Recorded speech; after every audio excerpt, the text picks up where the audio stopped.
Chapter 4 The sweetest business reforms in Belarus. And market economists are well aware of what our state with an unstable economy would need to do in order to get rich, give production into the hands of a private owner. But the last thing Lukashenko needed was the privatization of state property, since this would weaken his personal participation in the management of this property. Although this does not mean at all that there was no privatization in Belarus, the question is what kind of privatization is this and who gets richer as a result of it. Here is the opinion of one of the most respected Belarusian economists, Leonidska 331. Lukashenko forbade the privatization of plants and factories, saving this capital for the state, but those who advised him to do this, and he himself, stopped at the level of the first volume of Marx's Capital, and if they had read the second and third volumes, they would have learned that capital can be fixed and circulating. The ban on the privatization of fixed capital does not mean at all that there will be no privatization of the circulating capital, that is, the funds in circulation with the enterprise, machine tools, machinery, equipment,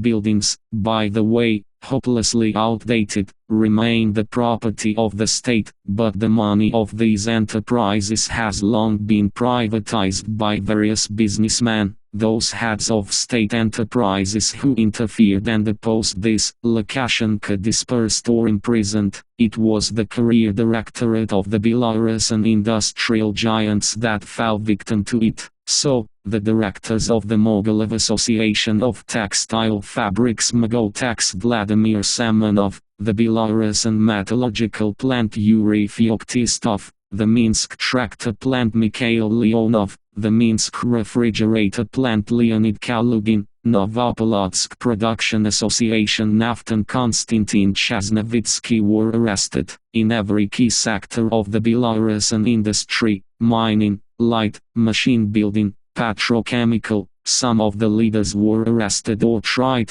There was a widespread purge, the selection of people not on the basis of professionalism, but on the principle of absolute loyalty. First of all, smart, independent and understanding too much are destroyed. People are brought to management without any other motivation than personal devotion. They are being fed, and those who worked honestly and intelligently are either in prison, or retired, or abroad. Well, since it's still the 21st century, they simply don't get shot. 332. The new own people were more accommodating, for the time being, not having their own interests, being in most cases outsiders. They willingly agreed that the supply of raw materials and components to their enterprises, as well as the sale of finished products, were carried out by those firms that were indicated to them by their superiors who exercised control over this. And where there is control, there is real money. You will buy raw materials and components more expensive, you will sell products cheaper,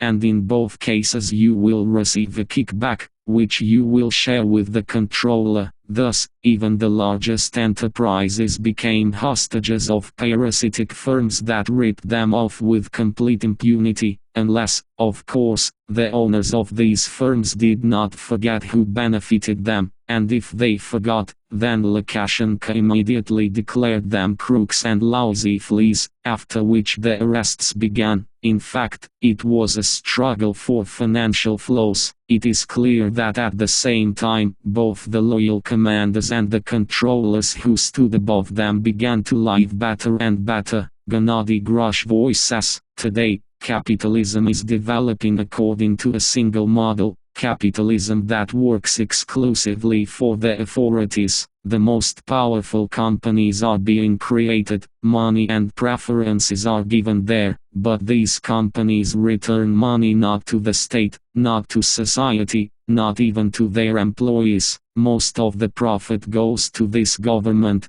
to its hangers-on, to the entire system. How do loyal officials live? I've been to their mansions. They live very well. They are not shy about anything. You can see what mansions are built in any protected area. You look at what luxurious limousines ordinary clerks drive. Everyone knows how much these models cost. They calmly come to their bureaucratic offices on them, and no one asks where it all came from. For what money did he earn them? Nobody asks such questions, and no one is hiding. And when someone nevertheless begins to take an interest, Lukashenko himself gets up and says, "It's none of your business, this state took care." Lukashenko realized a long time ago that he needed to be friends with his own oligarchs. He will ruin anyone who tries to contradict him, but with these he lives in peace. As a result, we have developed a completely bourgeois class of officials in terms of habits. In relation to money, they have very big money, they got a taste of luxury living, but they understand that they can live like this only in alliance with this government, in alliance with this president. The comfortable existence of this privileged class of officials and shadow is very much in the interests of Lukashenko. None of them, remembering that he has a stigma in the gun, will never argue with him, let alone encroach on his power. This, perhaps, is the only more or less decent support for this power today, continues Grushvoy. Although you understand, where there is money, there can be no decent, reliable support. More money will appear, other guarantees will appear, and this public will explode from its unpredictable patron, with specific intent. But it is extremely difficult for legal business to get along in the same country as Lukashenko. There are several reasons for this, and all of them are in the character of our hero. Firstly, Lukashenko is pathologically jealous of those who achieved some success before him or under him, but without his control and personal participation. Anyone who managed to somehow escape thanks to their own creative and business potential becomes his opponent. After all, this means that Lukashenko is dealing with a smart,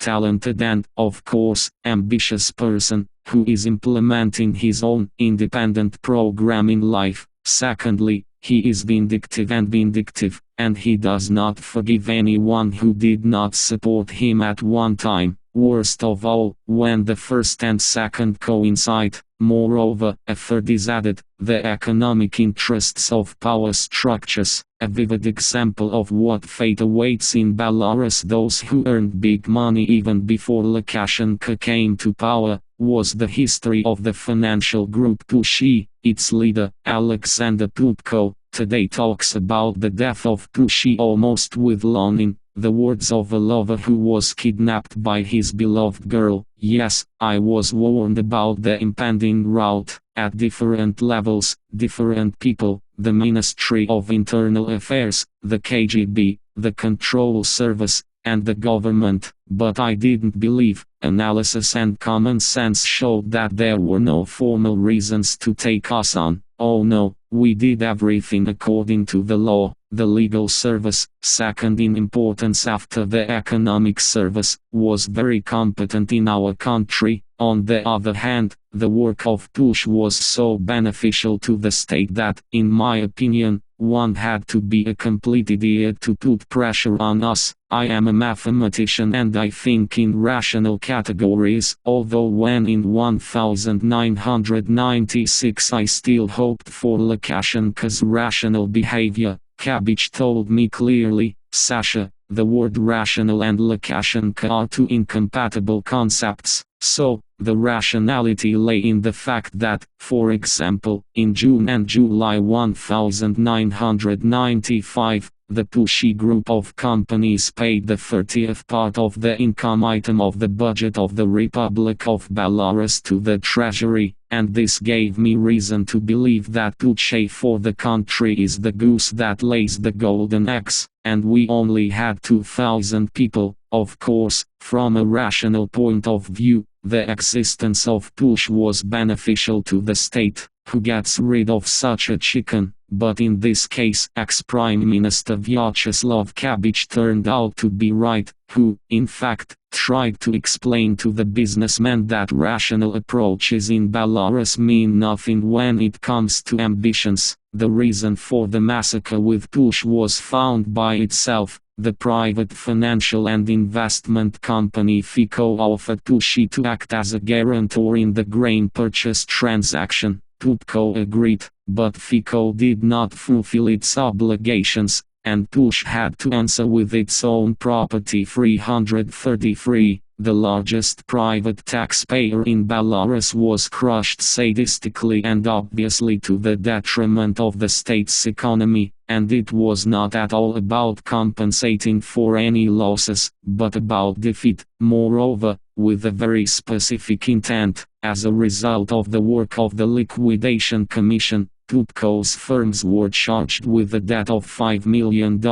We will not argue with Tupko about methods of counting. This is not the point, but the fact that the assets of Tush at that moment amounted to about $26 million, so that the calculated debt was easily covered. But when everything was sold by the liquidators, only 400,000 of the 5 million debt were covered. So, for example, the Primry cottage village with all the infrastructure was valued at only $40,000, and this despite the fact that one of the Gazprom firms intended to buy it for $4.5 million. The village is really good, and cottages, and a swimming pool, and a basketball court. For $40,000, anyone would buy it. The last locksmith from the CD Minsk plant would have found the money for this deal, but they did not sell it at all, but simply transferred it to the presidential administration. No, not for a ridiculous $40,000, but for free. Alexander Tupko is right. The sweetest business is the liquidation of someone else's business, especially if you liquidate it in your favor and to your advantage. But even without benefit, without any benefit,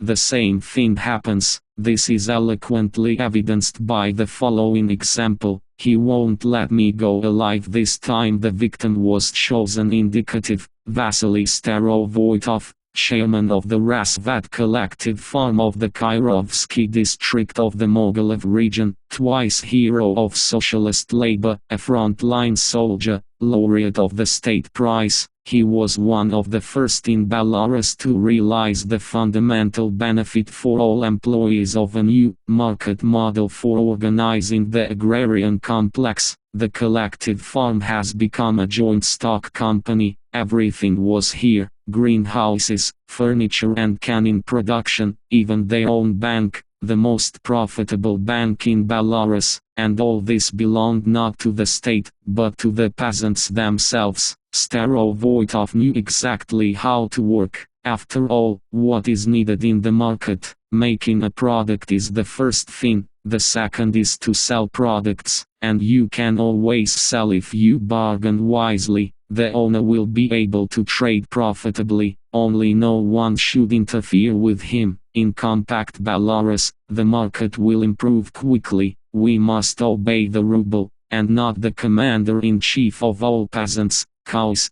pigs and geese. 334. Naturally, Lukashenko, who praised the centralized state management of the economy, could not put up with such approaches. The Minister of Agriculture and Food Vasily Leonov recalls, during the harvest in August 1997, I was ordered to be at a meeting in the Brest region. Lukashenko also flew there and started the conversation not with the harvesting theme, but with Starovoitov. Here, the scoundrel Starovoitov ruined everything, plundered, and he pointed at me with his finger. You are still defending him. I objected. There is someone to protect and what to protect. The president addressed Garkan 335, immediately removed from work and plant, meaning Starovoitov 336. Starovoytov, according to the law, was entitled to a monument during his lifetime, about which there was a corresponding decision. The bust of the twice hero was even cast in bronze and lay in the backyard of his farm. While they were casting, the USSR collapsed,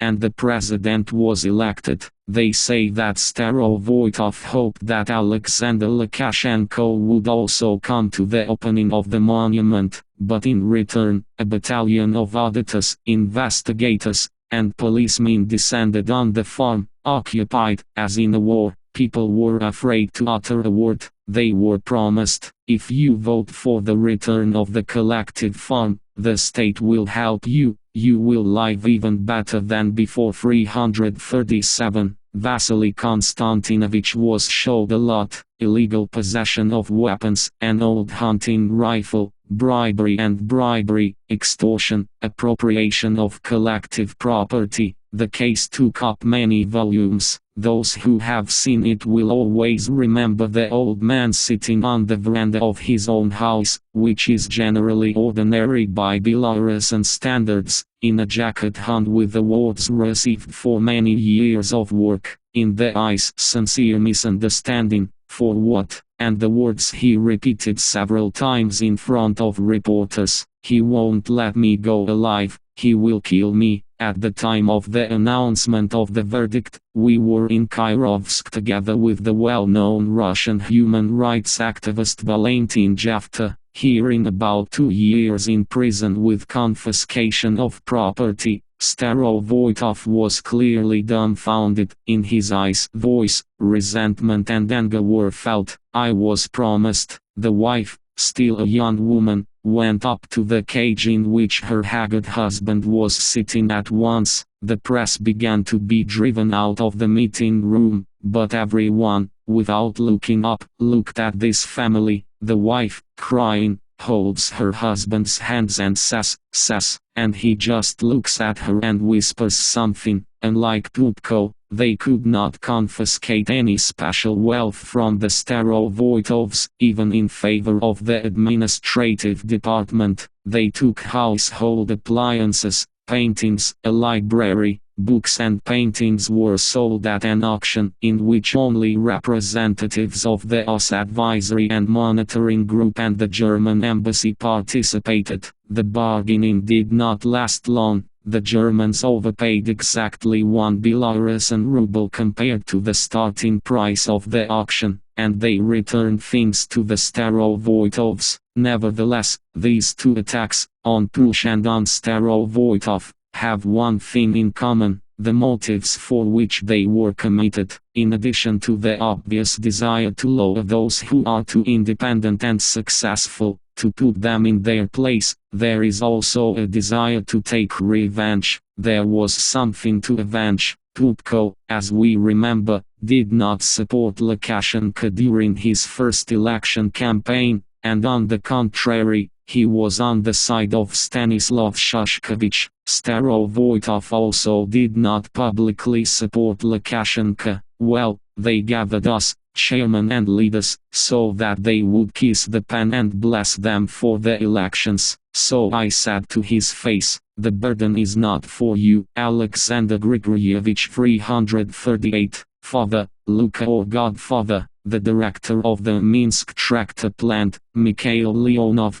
was arrested and taken off the train when he was traveling to Moscow. Leonov was not going to run away. He did not feel like a criminal. In addition, he was very loyal to Lukashenko, as evidenced at least by the results of voting in the presidential elections, more precisely, the counting of votes in the polling stations where MTZ officials were members of the election commissions. Tractor builders voted correctly, judging by the announced results, and the primary cells of the free trade unions were liquidated at MTZ as soon as the order was received, and in general, the directives at MTZ were carried out quite conscientiously. The experienced CEO of a giant enterprise always knew the rules of the game. However, he ended up behind bars. Whatever he was accused of, from embezzled millions of dollars to theft of a mobile phone, Leonov, like many other directors, was loyal to Lukashenko's government. Alexander Pupko was disloyal. Starovoitov was ready to become loyal. But the point, it turns out, is not at all whether you support or do not support the course pursued by Alexander Lukashenko. Are you going to interfere with him and cross the road? Or are you ready to just work for the sake of it and for the good? This just work itself already contains cause for irritation. It doesn't even matter. Maybe the director of the refrigerator factory never actually intended to become president or even prime minister, but he is a potential leader. He is too independent, too successful a leader. He has a strong enterprise. His employees love him. 339. Over the years, we have fired, humiliated, imprisoned so many leaders of all ranks that before the question, for what reasons this happened, a natural question arises: are they all to blame? Undoubtedly the writer, publicist and, in the recent past, well-known businessman Yevgeny Budinas resolutely answers this question. Everyone is guilty, even if not in the fact that they are accused,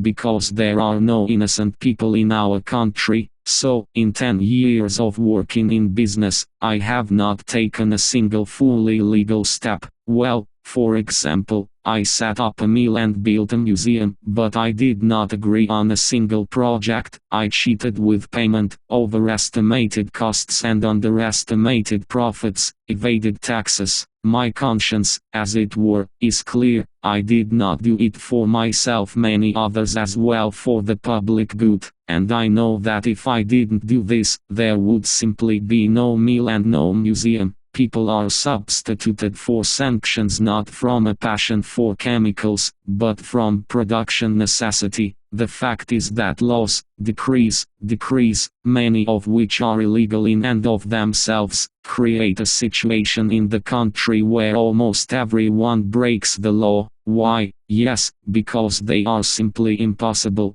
and it would be absurd to carry out. This situation suits Lukashenko quite well. When everyone, from top to bottom, is thieves and criminals, it is easy to manage them. At any moment, everyone can be reined in, attracted, punished, crumpled, humiliated, fired, imprisoned. No, not all at once, but selectively, on command. Law enforcement and punitive bodies work in our country selectively, continues Evgeny Budinas, and only by order from above. They run into a person when the moment has come, the turn has come. The people call Lukashenko that. This he himself came up with and got accustomed. Recently, however, somehow departed, forgotten. In everyday life, he is now more often referred to as Luke, and in business circles they are no longer called father, and not Luka, but Godfather,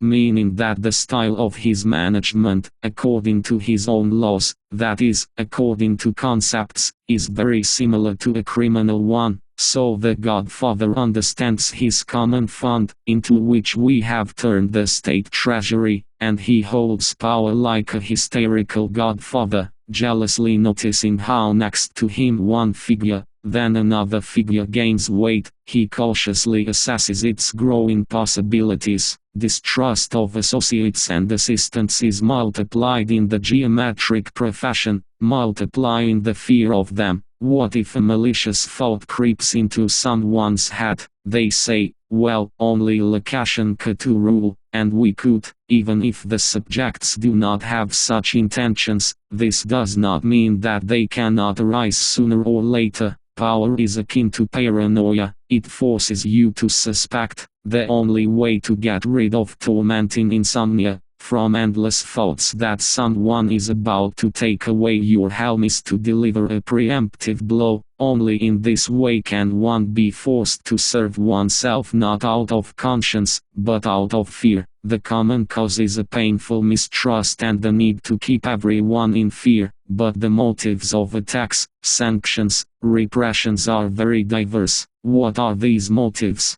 Some have already been mentioned here: envy, jealousy, revenge, implicated in self-interest, but, alas, the matter is not limited to them. Upon careful examination, the motives that prompt Alexander Lukashenko to repression appear before us in a fairly frank and strictly formulated form. For many people who are subject to power and try to somehow exist under it, these motives inevitably acquire the character of peculiar commandments that support the foundation of Lukashenko's universe. Chapter 5, 8 Commandments from the Bao. Commandment 1. Do not disturb the order in an authoritarian society, in thieves' raspberries and in prison, as you know, begins with the establishment of strict subordination, in which a weak subordinate is terribly afraid of a strong one, the boss. Everyone must understand that they are equal before the law, which is embodied in the will of the Godfather. In order not to be forgotten, the Godfather must constantly demonstrate this will, distributing slaps on the back of the head as an edification. For the distribution of cuffs, the Godfather usually has sixes. Ours has investigators, prosecutors and judges who zealously execute his will. So they were arrested 340 bankers, Vinikova and Kilko, Prime Minister,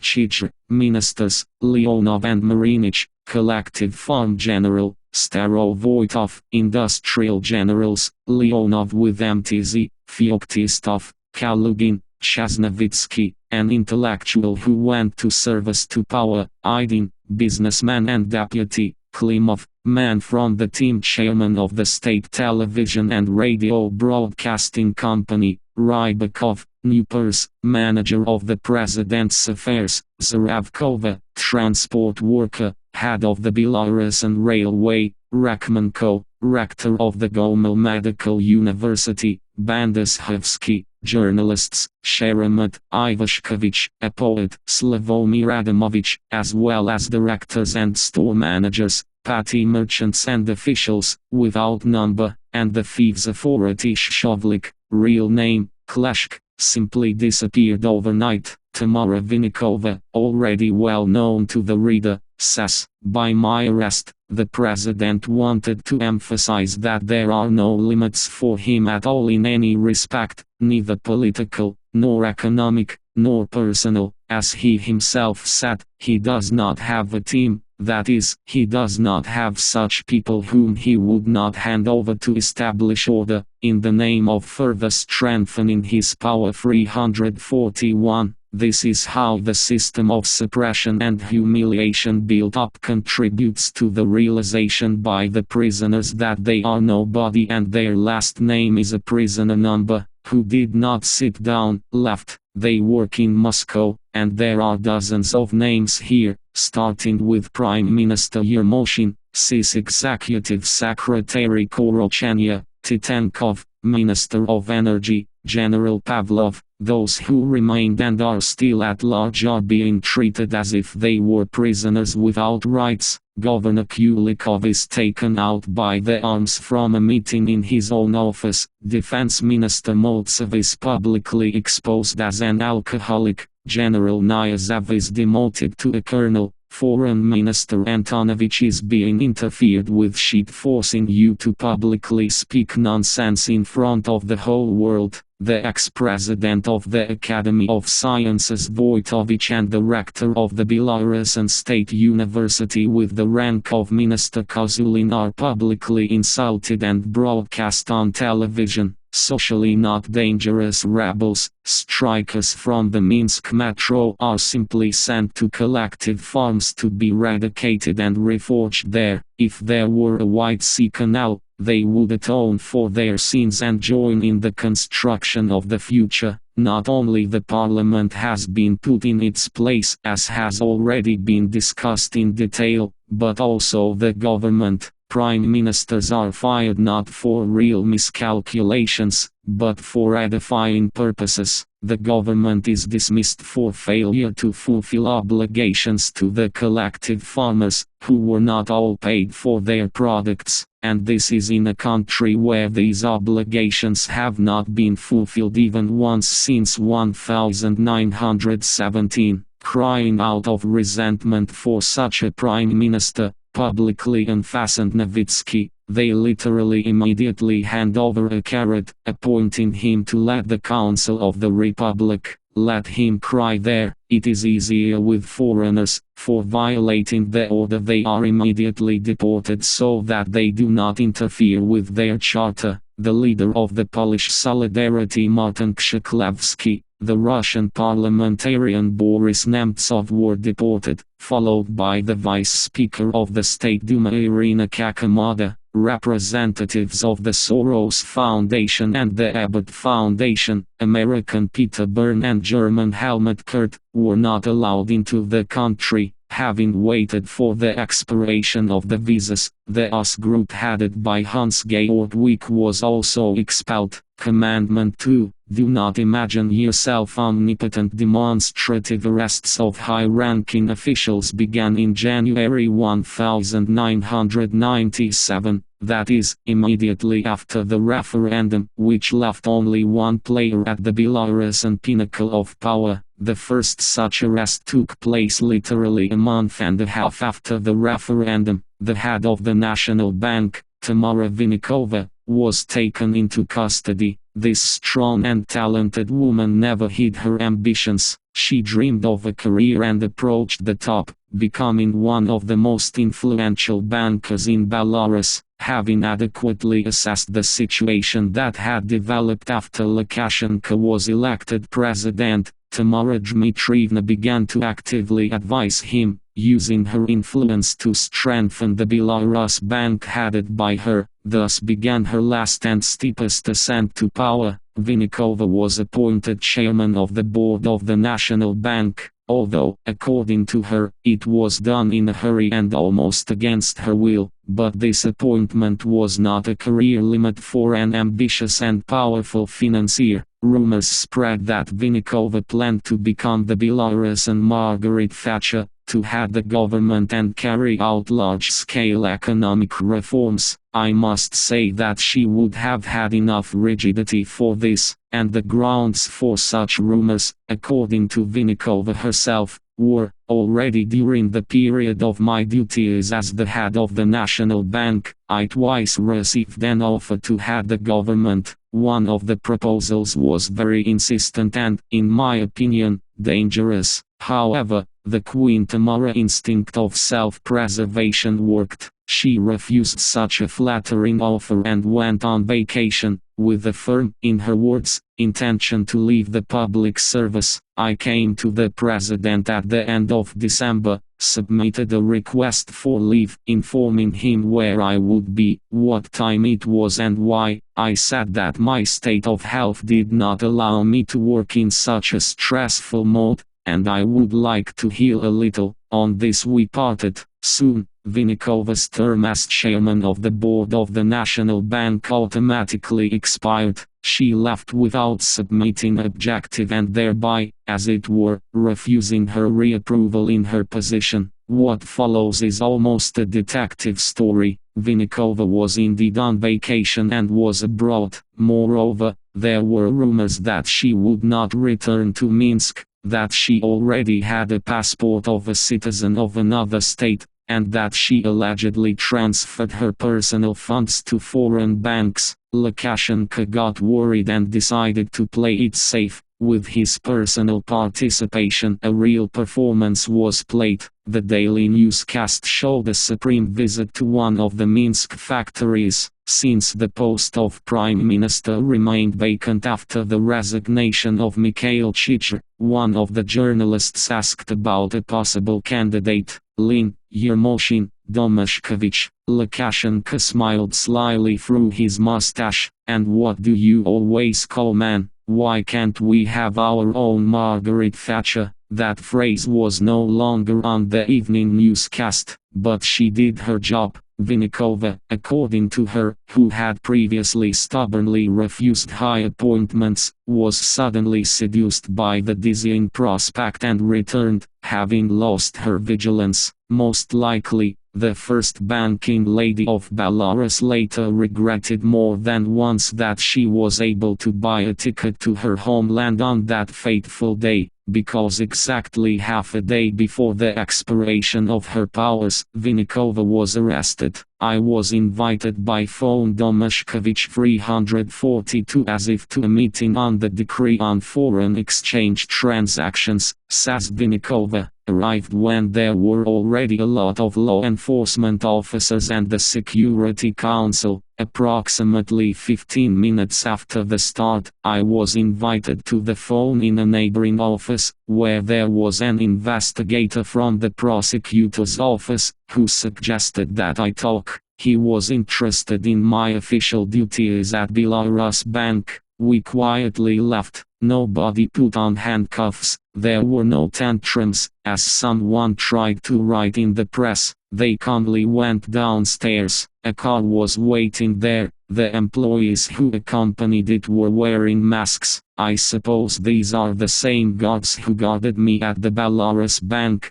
then at the National Bank. 5 minutes later, we crossed Skarina Avenue and ended up in the pre-trial detention center of the State Security Committee. I was escorted to the cell. Later I learned that it had been prepared in advance, because it was quite clean. It had been washed. We must pay tribute to the KGB officers. Literature was prepared on the table. Those books that I once said in an interview that they were my favorites, they all lay on the table. These are Tolstoy and Dostoevsky, though they are old, worn-out books. 343, Crime and Punishment is a reading just right for prison. The arrest of the acting chairman of the board of the National Bank required at least some intelligible explanation. An investigation has begun. 28 investigative and operational workers were involved. This is more than in the well-known case of Mikhasevich 344. In addition, more than 500 employees of the audit apparatus were involved,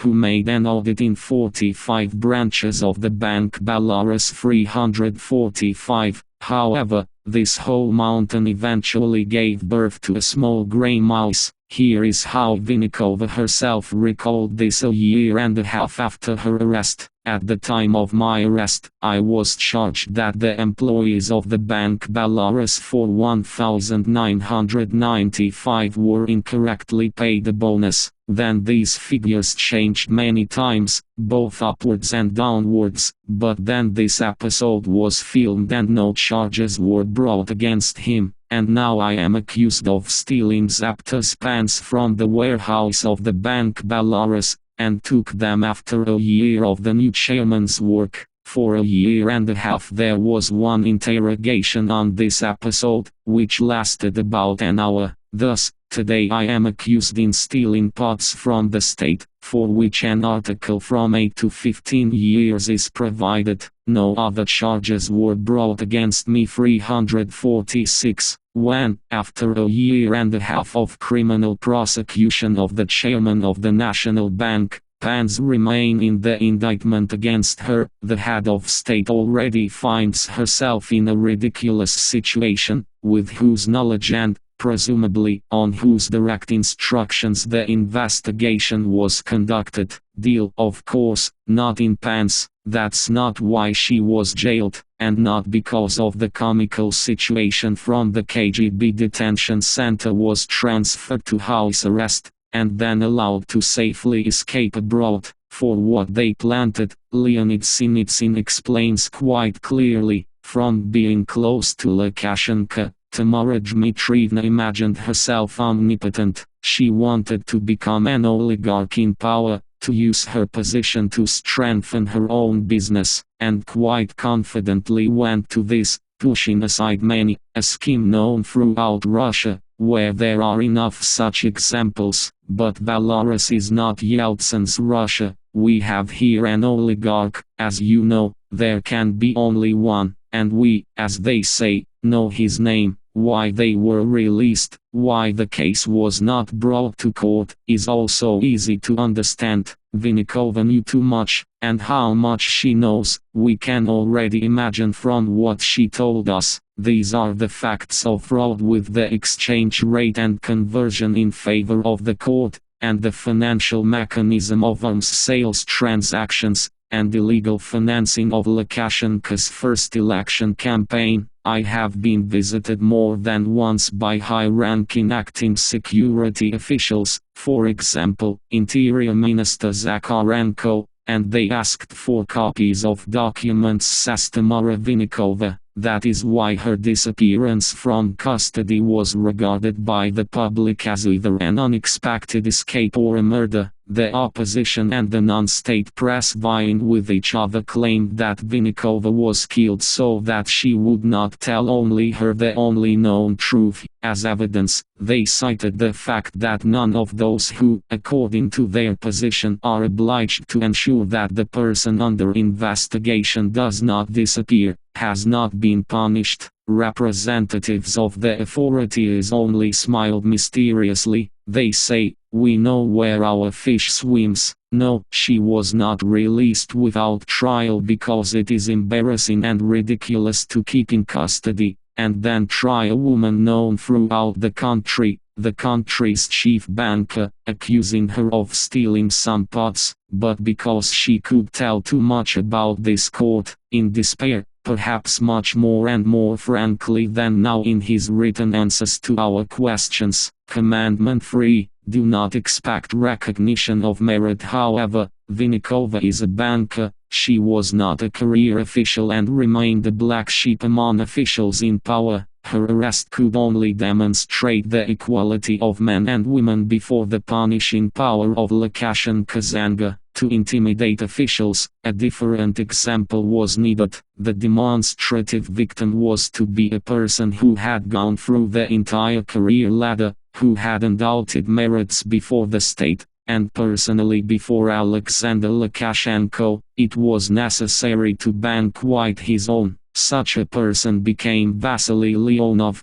whom Lukashenko once called his teacher, the same Leonov, who, being the first secretary of the Mogilev Regional Committee of the Communist Party, personally apologized to the director of the Gorodets State Farm for the illegal actions of local party bodies. Lukashenko, we recall, appointed him Minister of Agriculture and Food, and trusted one of the most important posts in the state. So, I had no doubts about my business qualities, but he had no doubts about something else. Leonov is too independent and not used to hiding his views, and his point of view very often diverged from the opinion of Lukashenko himself. In addition, being engaged in the purchase of grain, and mutual offsets, and the production of alcohol from tolling raw materials, and much more, he also knew a lot, which means it was potentially dangerous. Vasily Leonov recalls, I was told how, in the presence of the new Prime Minister and Vice Premier, leading the Village 347, Lukashenko went through the personal files of government members, took out mine and asked, "And what are we going to do about it?" Suddenly, Harkin got up and spoke categorically in favor of my appointment. While there is no one to change, you need to appoint. Okay, let him work, Lukashenko said and put my case aside,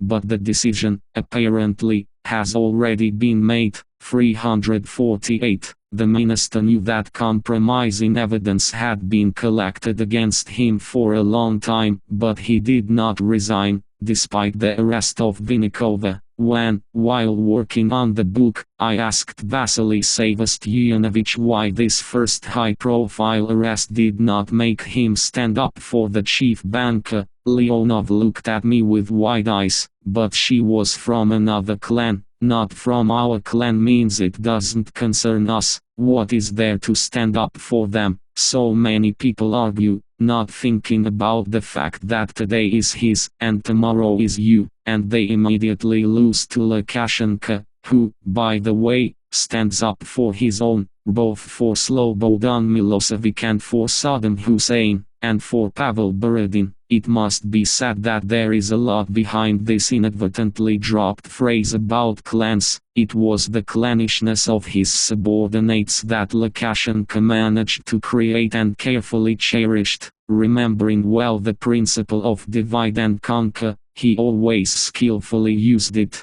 Gennady Grush voices, very tough competing clans have formed around Lukashenko, whose representatives not only do not support and bring down foreigners, but are ready to go beyond all limits, to start physical destruction of each other. If it happens that Lukashenko is accidentally removed, our democratic opposition will not be at the epicenter of the struggle for power, but a showdown between these clans will begin. They have so many structures, including power structures, so much money, they will start such a civil war here, but they all hold on to Lukashenko. They understand, as long as he exists, they coexist, and if it does not exist, then the clan that turns out to be stronger will destroy not the oppositionists, but their former fellow travelers. Lukashenko even today allows them to fight among themselves, not forgetting to demonstrate his strength. You see, they crushed you, but I will come and say my word, but I will say it when I need it, and not when you come running to me and ask for yours. It is for you, yours, but for me, we'll see. This is quite a competent model of despotic government. He cannot rush into every corner and destroy or save every official. He only deals with those of them who at the moment turn out to be an important figure for his overall game. The arrest for Leonov did not come as a big surprise. My arrest was prepared in advance. They even sent me on vacation so as not to get in my way, and, God forbid, I didn't blurt out something inadmissible in public. 349. The accusation was unexpected. He was accused of preparing and organizing a political assassination. The fact is that in October 1997, the head of the State Control Department for the Mogilev region, Deputy Yevgeny Mikhailutsky,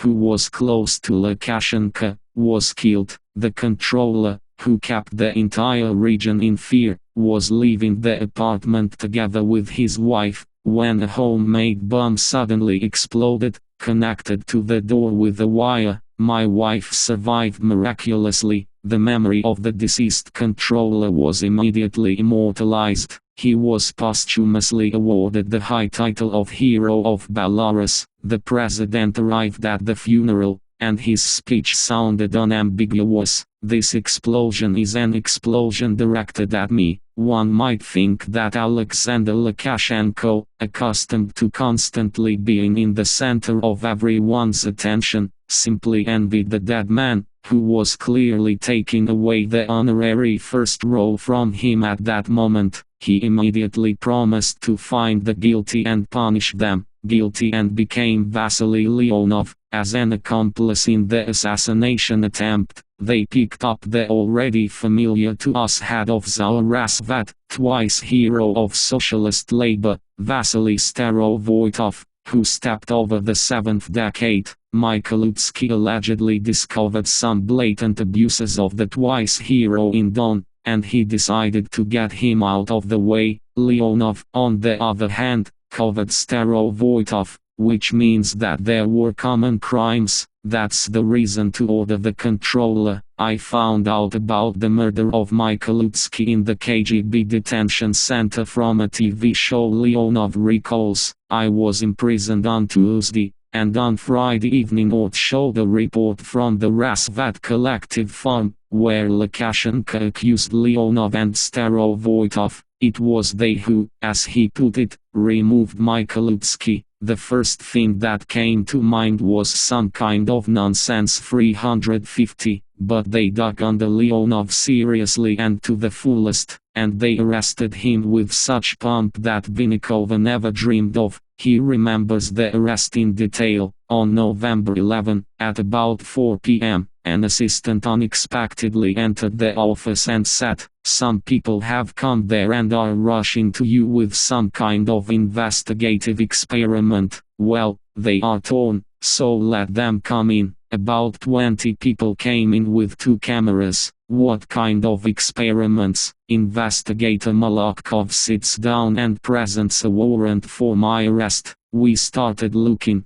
We looked at hatches through which communication cables pass. Then they took the vacuum cleaner left in the restroom by the cleaning lady and twisted it for a long time, afraid to open it. They scraped out all the boxes, took away a pile of business cards, more than 300, of my former visitors, who were then dragged for interrogations for a long time, ran through all the papers. I put on a raincoat, left the office, and here, in the corridor, already in front of the TV cameras, they decided to put handcuffs on me. This made me laugh like an idiot. The minister is led along a long ministerial corridor, handcuffed, filmed on camera. Oncoming people in horror nestled against the walls, not understanding anything. They take me out of the building of the Ministry of Agriculture and Food, where 3 large jeeps are parked at the entrance. They came to take, like some kind of bandit. They put me in one of the jeeps and take me to the KGB 351. This television footage was repeatedly shown on Belarusian state television, seeking to publicly discredit the arrested minister. I remember the eyes of Leonov, who obviously did not understand whether this was in a dream or in reality. His overweight figure, squeamish expression, as if he had been dipped in mud, and someone's hands, helpfully laying out several foreign bills on the table, so that they seemed to be more in the frame. As Oleg Bushalko later told me, 352, says Leonov, investigator Ivan Branchel was supposed to regularly present the case for review personally to the president, so they collected it, filed it up to demonstrate their zeal in promoting compromising evidence on Leonov. Lukashenko leafed through plump volumes of documents, praising him for his tireless work. Apparently, Lukashenko got acquainted with my case extremely negligently. Branchel brought him all these plump volumes. Lukashenko saw how they grow, and that was enough for him. He just didn't get to the heart of the matter. Yes, apparently, he didn't need such a thing. He had already publicly voiced compromising evidence, and their task was to prove it, to bring it under the Article 353. However, as in the case of Vinnikova, the investigation misfired. Initially, the accusation of organizing a contract killing, declared by Alexander Lukashenko, did not take place. In the end, only a bribe in the form of a dacha set made of wicker, made at the request of the minister in the workshops of CJSC Rasvat, was incriminated. Allegedly Leonov did not pay for it, but even here, the court was forced to violate the rights of the accused. Out of 220 witnesses, only one was not summoned to court, Vasily Starovoitov, according to whose preliminary testimony Leonov was convicted. Although even a first-year law student knows that the testimony given by a witness during the preliminary investigation cannot be taken into account by the court without repeating it during the process, except when the witness did not appear in court for a good reason, and the judge Viktor Chertovich himself asked the witness Starovoitov not to come to the court session. He understood what the main witness could say, and this farce could end in complete embarrassment. The prosecutor asked for 8 years, the judge limited himself to 354. Recall that this whole nightmare happened to a man whom Lukashenko had previously publicly called his teacher. It seems that here he could triumph. Not every student succeeds in surpassing his mentor so much and so obviously demonstrating his superiority to him. Commandment 4.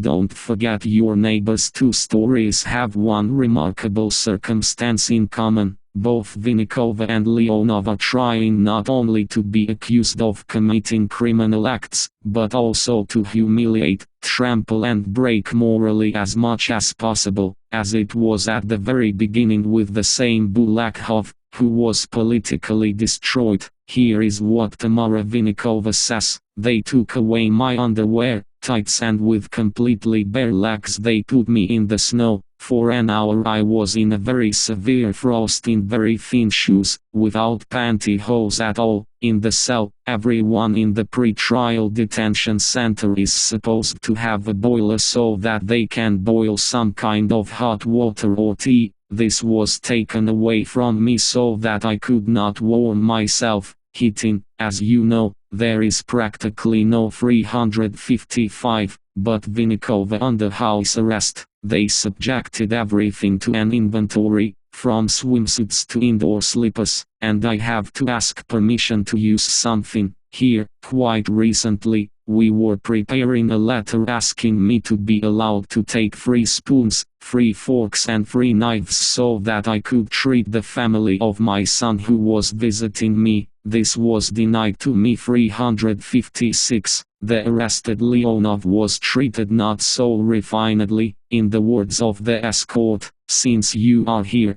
then I have to judge us. B. Here you are nobody and nothing." 357. The quintessence of attitude towards a person who has not even been convicted yet, but simply found himself under investigation. What is a Belarusian prison? This institution, the whole order in which is aimed at the spiritual, moral and physical destruction of man. If, say, you cut the bread that is specially baked in the Zagina prison, literally in a few minutes a white coating appears on the site of the cut. This is an elite prison of the Ministry of Internal Affairs. In non-elite ones it is hardly better. The recipe is simple. Bread is baked from the so-called mukka, the dust that settles on the walls of mills and elevators. This is also to break a person. I'm not saying that in the KGB detention center you will be served sour porridge for some reason. A similar dish is fed only to pigs in a seedy collective farm. Porridge is cooked in advance so that it sours before serving. 358. When I was transferred from the KGB prison to Zoldino, the chief doctor came to meet me. He came to break out in such obscenities, which you hear from a rare convict. He defiantly poured out the medicines I brought, saying that you won't die. 359. But the most terrible test for those who for some reason pose a threat to the authorities is anxiety for the fate of loved ones, especially children. The daughters of Vasily Leonov were not touched, but the sons-in-law got it. One of them, Alexander Bako, was removed from the post of deputy director of the ice cream factory and transferred to the position of a security guard. 360. Other sons-in-law were also unable to find work in Belarus. The youngest son of Tamara Vinikova, Sergei, was charged with possession of drugs. This was already after she managed to escape from arrest. She understood that she had left a hostage in Belarus,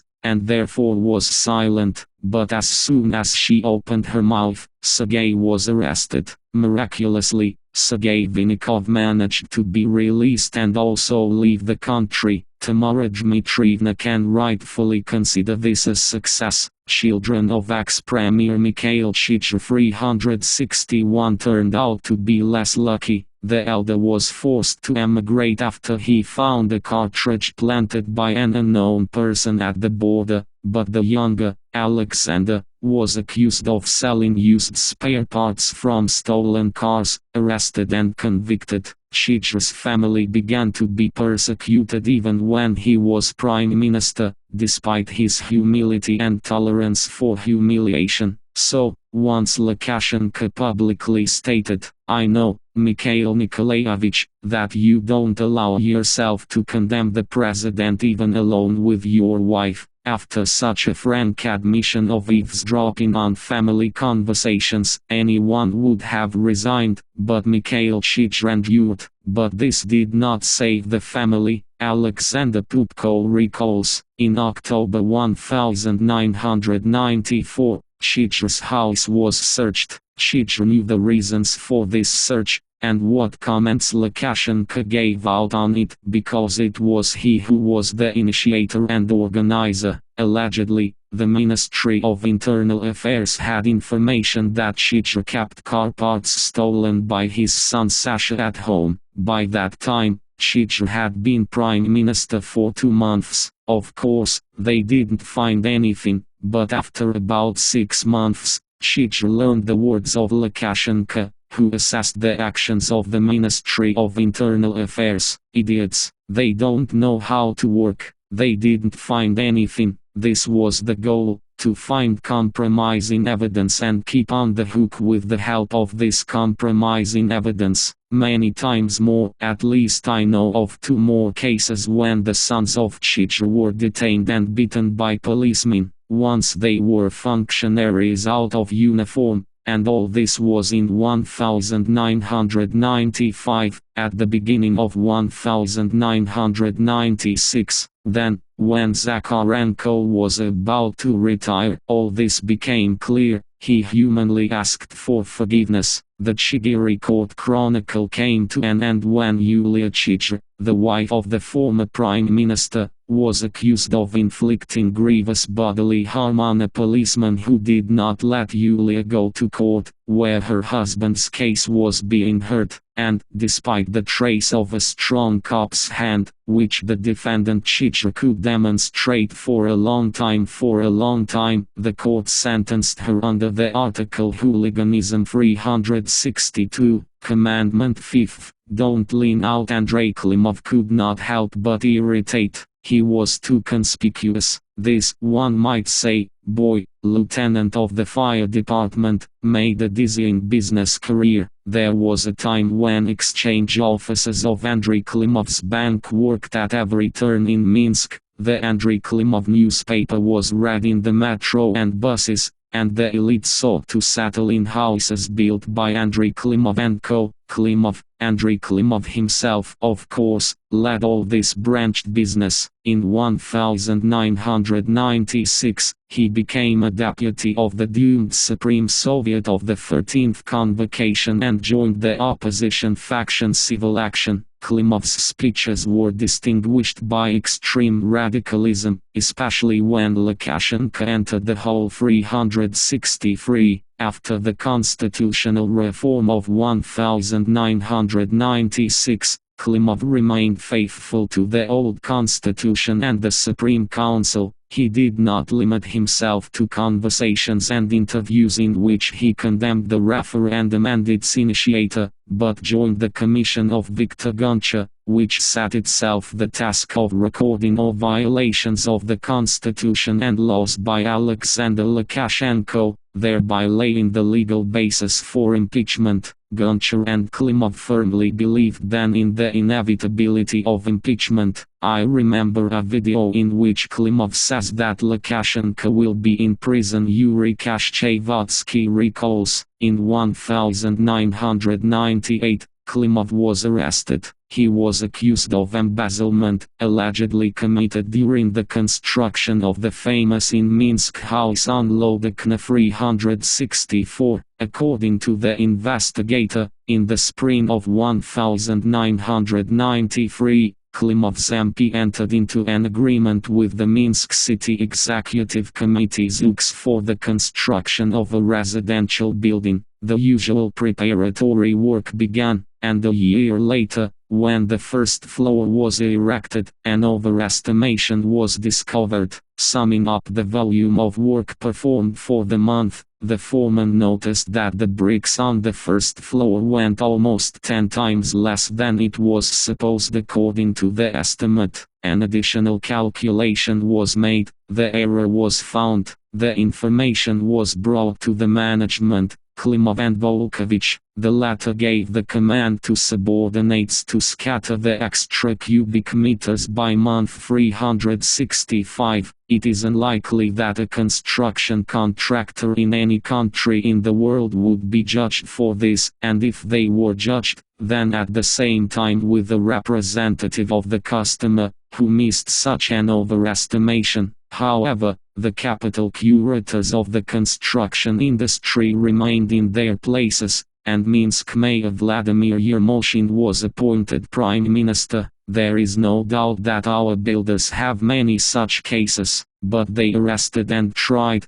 giving a term. It was Klimov, too conspicuous, too prominent, although those present at the time of the arrest claimed that, having found the documents of the Guncha Commission in Klimov's apartment, the investigator defiantly threw them away. The Klimov case was officially considered non-political, just like the cases of Tamara Vinnikova, Vasily Leonov, journalist Pavel Sheremet. Andrei Klimov was released from prison in 2002, having served his time with an enviable dignity even for experienced prisoners, for which he was honored to become the owner of the only chair in a cell for 100 people. 366. Commandment 6. Do not delude yourself. Lukashenko was no less cruel to those who earned money for him and believed that they were entitled to some share of what they earned. The case of Edward Aydin, a well-known head of a private consulting firm in Minsk, is indicative. A reformer through and through, an extremely inventive and energetic person who knows how to convince and captivate with his ideas. He tried to work with Minister of Agriculture Vasily Leonov and Minister of Industry Vladimir Kurenkov,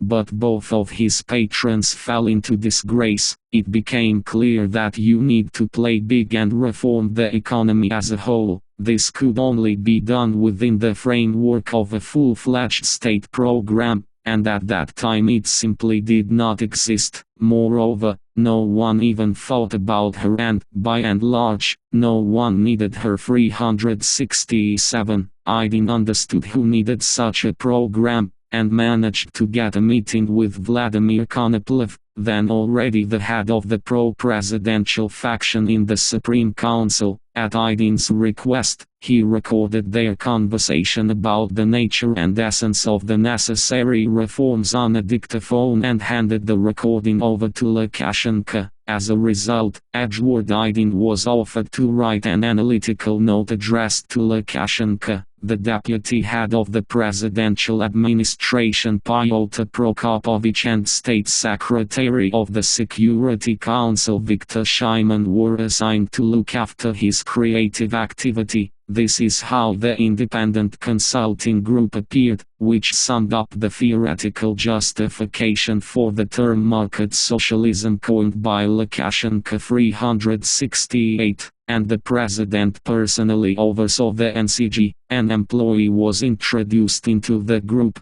whose duties included writing reports and reporting in case of emergency. However, he did not understand what was at stake so much that he constantly pestered the developers with a request to write a report for him. 369. Lukashenko did not trust those officials who worked for the former leadership of Belarus, so he willingly involved the independent private trader Aydin in the development of special state programs. To some extent, he made up for the lack of ingenuity that was obvious to everyone in the new team that had seized control of the state. Just ingenuity Aydin was not to take. For example, the essence of the program to create a gold and foreign exchange reserve of Belarus, according to Aydin, boiled down to the fact that if a dimensionless and unsupported issue of cash in circulation develops inflation,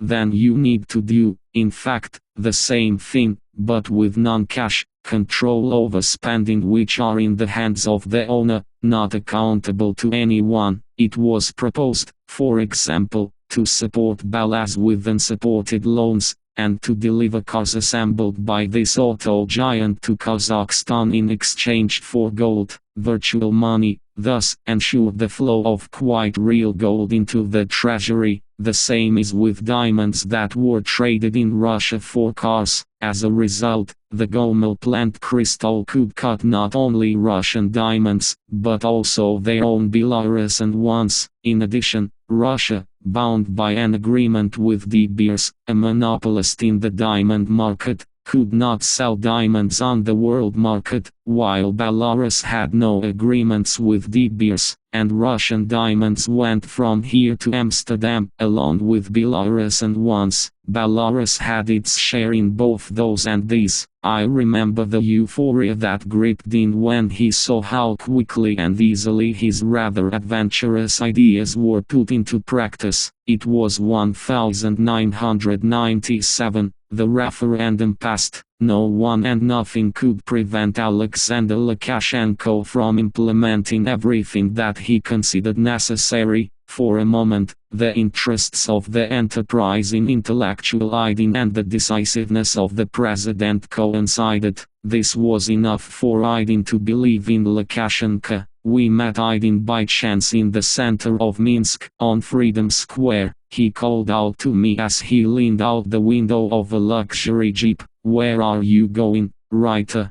"As always, to defend freedom with the printed word. Let me take you." Dear Aydin tried to explain to me what those who rushed to leave Lukashenko are mistaken about. Freaks, after all, you can work. He needs thinking people. Lukashenko has a will, we have brains. We need to unite our efforts, and everyone will be fine. He has power. He has such popular support that he can easily do in a week what another would take decades. But euphoria is short-lived. Aydin made one of the most common mistakes. He decided that since he came up with all this, they would pay off fine with him. I know that the money that the development group led by Aydin received from the state is a trifle for people who develop the state program. I am sure that the developers of similar programs in Germany or the USA would not have received those unfortunate Belarusian rubles that were officially spared to this group. 370. Aydin miscalculated. He believed that a substantial remuneration to the author is implied, as they say, by default, but it turned out that he had to first receive a blessing, and since it was not received, the overly enterprising expert consultant was immediately punished. 371. He was tried, of course, not for this, but for allegedly illegally stored weapons. This despite the fact that among those whom he advised were vice premiers, the head of the National Bank, the Secretary of State of the Security Council. The judge, still quite a young woman, read out the verdict. Two old pensioners, one of those who usually sit on benches at the entrance and discuss passers-by, sleepily stood on the sides of the judge, playing the role of assessors. They were unaware that they were paid pensions, as well as the judge's salary, largely due to the fact that the defendant figured out where to get the money from. Those present in the courtroom were sure that Aydin would be sentenced to a suspended sentence or limited to the already served sentence and would be given the opportunity to calmly leave Belarus, releasing him from custody immediately. But the punishment machine worked,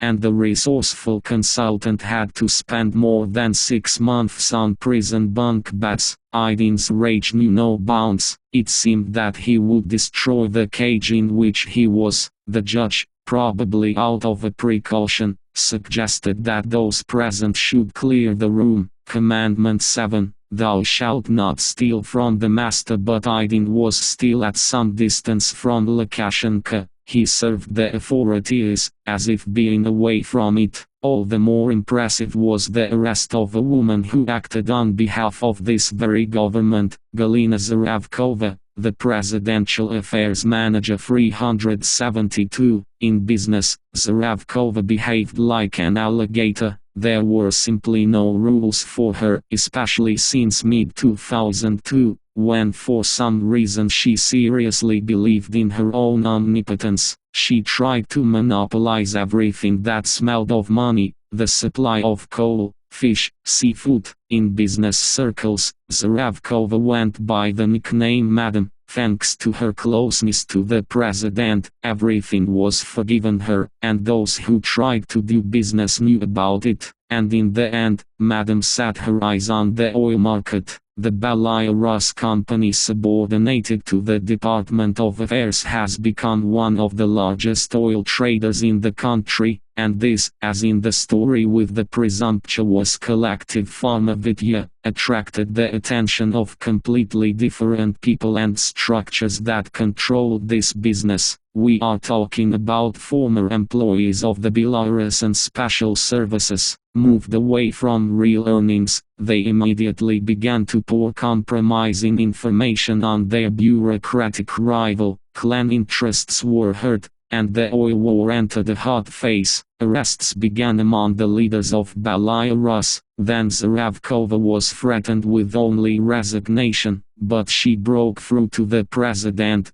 and remained in office. However, Madam interfered with everyone. She controlled too large financial flows and could become a dangerous rival in the privatization of the most tidbits of state property, and the incriminating evidence against her continued to arrive, as follows from the last word of the defendant. The reason to remove Zaravkova from her position is the dissatisfaction of some companies, whose names she did not specify, with her work. 373. Well, Zaravkova was arrested, as you know, not for this, and for the fact that her personal appetite was not coordinated with the master. She was released from custody, forcing her to pay an unprecedented bail by Belarusian standards, several $1 million. According to Zaravkova, the whole world collected money for this, selling almost the most necessary things. She went to court as if she were going to work, and only nodded her head indignantly, hearing how she was accused of receiving large amounts of cash from firms subordinate to the Department of Affairs. The prosecutor demanded 4 years in prison for her. On January 13, in the Supreme Court, Galina Zaravkova and 3 other defendants in the embezzlement case read out their last words. The men asked to be tried not for embezzlement, but only for abuse of office, and as a punishment to assign them the terms that they had already spent behind bars. But Galina Zaravkova pleaded not guilty and delivered a rather pathetic and emotional speech. "I only feel guilty before President Alexander Lukashenko," Zaravkova said in court and almost burst into tears. 374. Zaravkova was not present at the announcement of the verdict. She was sentenced to 4 years in prison, but she did not come to the colony. She disappeared. At the same time, the police did not particularly hide the fact that no one was looking for Madam. Why look for her? Lukashenko could have been satisfied without this. At the trial, Zaravkova said the main thing: "This is my mistake, for which I suffer, cry and will pay for the rest of my life. Now no one will encroach on that peace that the master did not allow him to swallow." Commandment 8. Do not arise. At the age of 20, Yegor Rybakov participated in the 1994 Lukashenko elections. His young age did not allow him to count on a leading role. However, Grigory Kisel, who headed the National Belarusian Television and Radio Company, had his own views on Yegorka. After persuading me to accept Rybakov for 2 months in the administration, to get it right, Kisel then transferred him to Mogilev to the post of head of the regional television. In Mogilev, Yegor turned around with might and main. Being a person personally known to the president, he managed to allocate the latest equipment to the regional television, recruited young talented guys who dreamed of a career. In general, he managed to prove himself, and Kisel, moving to diplomatic work, nominated Rybakov for the post of first deputy chairman of the NBTRK. For some reason, he was probably sure that Rybakov would always consider himself his debtor. Yeager, who enjoyed the confidence of Lukashenko, not only held on to his new position, but very soon became the first person of the oldest Belarusian television company. True, this did not mean that the oldest company would be the best, and when Kisel returned from Romania, where he served as an ambassador, and headed the ONT channel, created on the frequency of the Russian ORT, the teacher and the student found themselves in the role of rivals. Disassembly between TV channels began. As always, they were accompanied by on-tip checks. After one of these inspections, when it was officially announced that there were no violations in the activities of Rybakov's department, a meeting was held with the president on the development of television. The floor was given to Rybakov. Igor made a fiery speech in which he accused Kisel of trying to discredit him in the eyes of the head of state, inspiring checks, and even almost intending to send a killer. They say that Lukashenko looked at him in amazement. Yeager Vladimirovich, you think what and where you say. As a matter of fact, one could stop here and think, in the mouth of Lukashenko, who is used to poking at much more significant, and elderly, in comparison with Rybakov, persons, addressing you sounded like a threat. However, as the classics wrote, Ostap suffered and the young television man simply could not stop. Lukashenko listened to him thoughtfully, no longer interrupting, and in his closing speech he did not appreciate what had happened in any way. The meeting was messed up. They parted in silence. They say that Grigory Kisel let go of his car and asked Viktor Shaiman, then the prosecutor general, to give him a lift. He allegedly graciously agreed, and a few days later, Rybakov was in prison, accused of abuse, bribery and embezzlement on an especially large scale. They sentenced him to an unprecedented term, solid 11 years. That's right, do not arise. Looks like we got carried away. The endless series of these commandments, supported by examples from the life of Belarus, made happy by Lukashenko, could be continued without end. There is enough material, but we are not compiling a new gospel according to Luke, and not a criminal chronicle, but a political biography of Lukashenko. And above all, we are trying to understand the motives of the actions of our hero, on Leonov, on Vinnikova, on Chich, on Zaravkova. It was necessary to show the entire nomenclature what would happen if someone was not satisfied with the absolutization of power. Let's remember Stalin. Not only those who were declared spies suffered, both the right and the guilty suffered, their children who went to the camps suffered, or then they could not get a job anywhere. That is, everyone needs to be punished so that the rest see that not only these people are suffering, but also their families. 375. It is unlikely that Lukashenko deliberately learned all this from Stalin. He himself built a whole state system that works flawlessly for him, thinking about the future, of course, about his own. He protects this reliability from all possible and impossible encroachments. It just turns out that he is completely in the spirit of his ideological predecessor and teacher Joseph Chigashvili. He instills his own fear in others, hoping that in this way it will be easier for him to control them, but fear returns to him and rules him. Part E.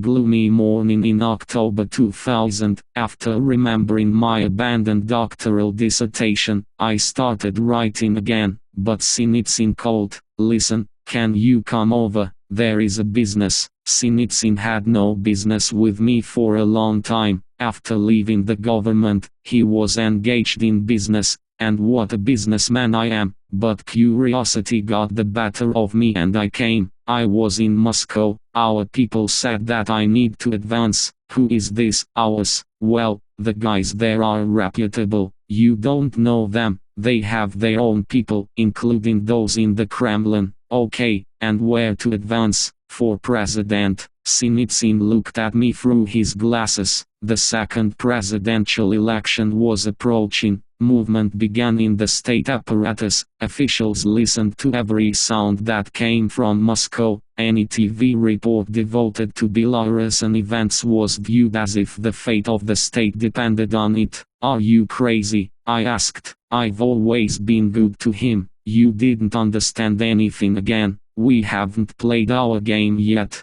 Who are we? Well, our team. We brought him to power. We know how it's made. We made this mistake. Now it needs to be corrected. Who if not we? You have been lying at the bottom for 4 years, like a log, and now you are thinking of surfacing, and immediately into the ladies. That doesn't happen. It happens. They think it's a log, but it turns out to be a submarine. I could not refuse to help him. There were too many things that connected us. Do you have any conscience at all? Think about the country, pressed Sinitsyn. He was a player, but not a scammer, and at that moment he seemed lonely and useless, at least politically, and I invited him to meet with Motzkovich 376, chairman of the KGB. Motzkovich has more chances. Firstly, he is the chairman of the KGB, and the people still, on Putin's wave, love the Chekists. Secondly, Putin himself knows him, they are colleagues. Invite Motzkovich to go in pairs. And why the hell is Motzkovich dating me? He knows that Vitas people are following him. Vitya people are the people of Security Council Secretary Viktor Shaiman. Everyone knew that Motzkovich and Shaiman were in trouble, including Lukashenko. You are a businessman. Meet with him as the president of the Biathlon Federation. Well, for example, on the issue of a profitable purchase of cartridges, at the same time and talk. Motzkovich agreed to meet. This reassured Sinitsyn. After meeting with Motzkovich, he returned elated. He won't run for president, and he said to me,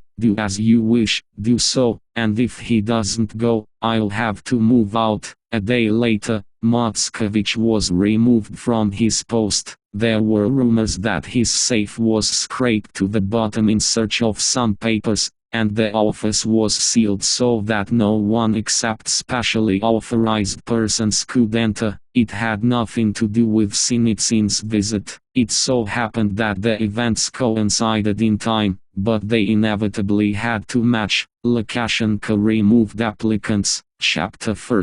Enemies all around. We play for free. After the 1996 referendum, when the dust of electoral battles had settled, it became clear that there were three obvious players in the political field of Belarus: Lukashenko, the opposition and the West, which undertook to play along with it, but because of this did not become better at understanding the Belarusian situation. And in order to understand the logic of further events, we must first of all understand the goals of these players and the motives for their actions. So, the first player is Lukashenko. Obviously, his strategic goal is to seize as much power as possible up to the supreme power in Russia. At the beginning of 1997, such a goal did not look absurd at all. It was enough just to sign the Union Treaty. Their people in the Yeltsin administration drafted it as it should. A single president for two countries was proposed, and the path to the Kremlin would have been cleared. One but interfered. In order for the ratification of this agreement to be recognized as legal, Lukashenko needed a legitimate parliament, but it is precisely with legitimacy that problems arose. The opposition interfered. In general, there is no place for opposition in the political universe built by Alexander Lukashenko. In general, The world in the representation of our hero is extremely simple. He is bipolar, us and them, allies and enemies, honest journalists and dishonest journalists, dedicated and traitors. This world is painted by him in black and white, and he reserves the right to sort and stick labels to himself, constantly reminding his electorate that enemies are everywhere. It is clear that it is possible to fight them successfully only if all ordinary people rally around the president. To do this, first of all, you need to convince ordinary people that the president's enemies are their enemies. Consistently and methodically, Lukashenko forms the image of these enemies in the minds of people, starting, as we remember, with the hydra of corruption. The enemy is internal, political, the democratic opposition and nationalists, or, as he puts it, national radicals. These persistent images run through all his speeches and most of his interviews.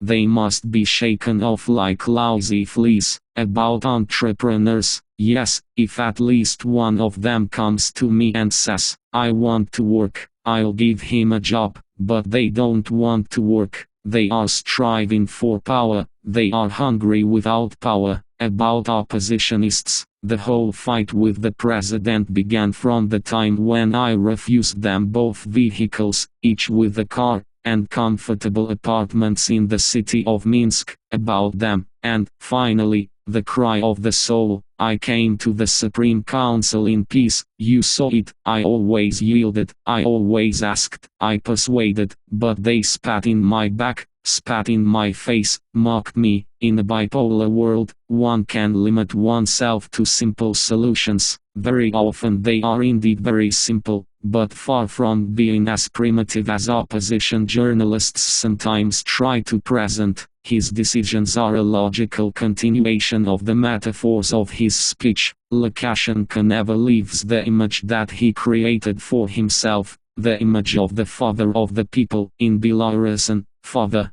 must be decisive and strict. Procrastination for him is tantamount to a manifestation of weakness, which is why he reacts immediately to any attack. Opposition deputies went on a hunger strike and spent the night in the parliament's session hall. They are literally thrown out of there by special forces. The referendum of 1995 crosses out the historical state symbols. Directly on the roof of the presidential residence, the state flag is disposed of, and on the scraps of democracy the presidential affairs manager puts his autographs. Is this the people? It's not the people, the president says about the participants in opposition rallies, and the riot police already know exactly how to treat the protesters. If they are not the people, then no one will ask for cruelty and violence. But Lukashenko does not just fight enemies, he himself invents them, creates them and forces them to act in a way that is beneficial to him. So, the second player is the opposition. First of all, it is necessary to answer the question, who is the anti-Lukashenko opposition? At that time, the opposition, firstly, was the remnants of the Supreme Council of the 13th Convocation, about 40 deputies, those who did not run without pants to the House of Representatives and did not withdraw their signature under impeachment. Secondly, these were political parties, which, due to total control over the media, few people knew about, and which, due to the lack of financial resources, could barely make ends meet. And finally, the club of former friends of Lukashenko,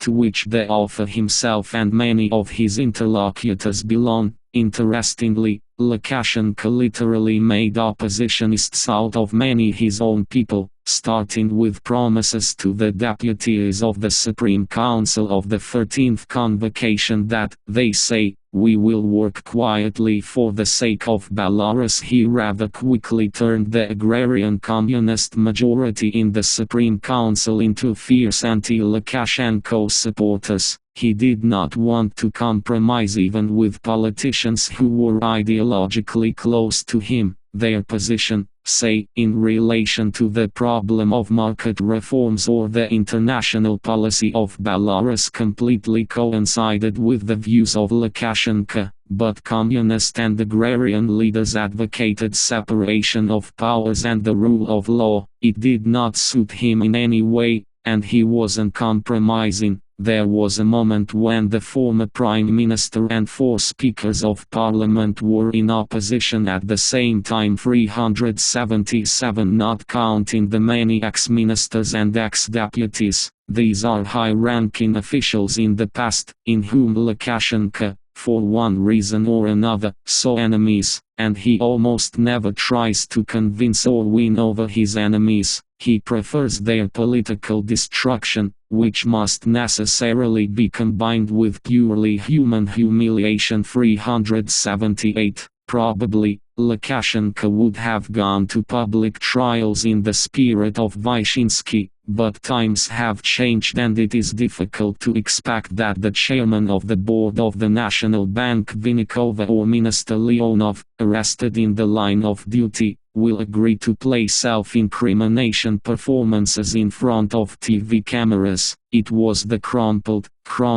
humiliated and put up in the most stupid light of opponents that he defeated in the story of the referendum on changing the constitution. Obviously, after the lost referendum in 1996, the main motive for the opposition was the desire to fix the illegitimacy of Lukashenko's parliament at the international level and thereby preserve itself as a player in the political field. And in this opposition, as always, the West had to help. Thus, the third player, the West, entered the game. Quite soon, however, it became clear that everything is not so unambiguous in the position of the West either. First of all, the question arises, what is the West, Europe or America? If America, then it is clear that the basic principles are freedom of speech, freedom of conscience, human rights, etc. But the fact of the matter is that at that time the West for Belarus was not America, but Europe.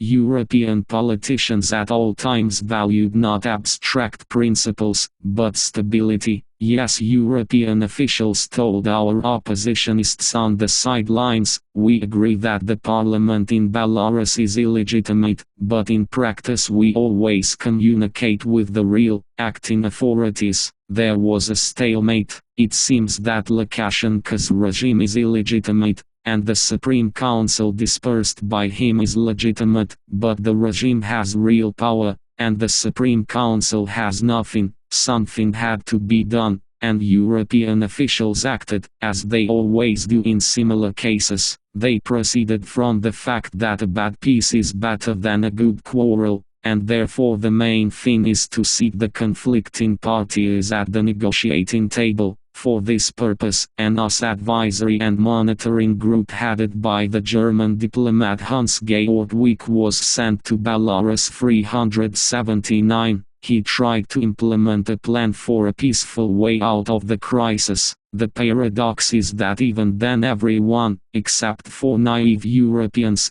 perfectly understood who Lukashenko was, and knew that there was nothing to do with him at the negotiating table. But the opposition was forced to agree with Wick, because the West at that time was its only sponsor, one way or another. But the negotiations began. Lukashenko limited himself to delegating a group of his officials to them, deprived of any authority, and as soon as there was only a semblance of a compromise, they agreed on the rules for the opposition's possible access to state television. He immediately stopped even imitation of negotiations. He didn't need to negotiate. He needed only a general conviction in his, Lukashenko's, indispensability, which was supposed to ensure stability in society, but the stability, in the name of which he allegedly fought the opposition, was akin to the cemetery order, for everyone to rest peacefully, not sticking out and not moving. It was possible to achieve such order only by destroying some and instilling fear in others. Therefore,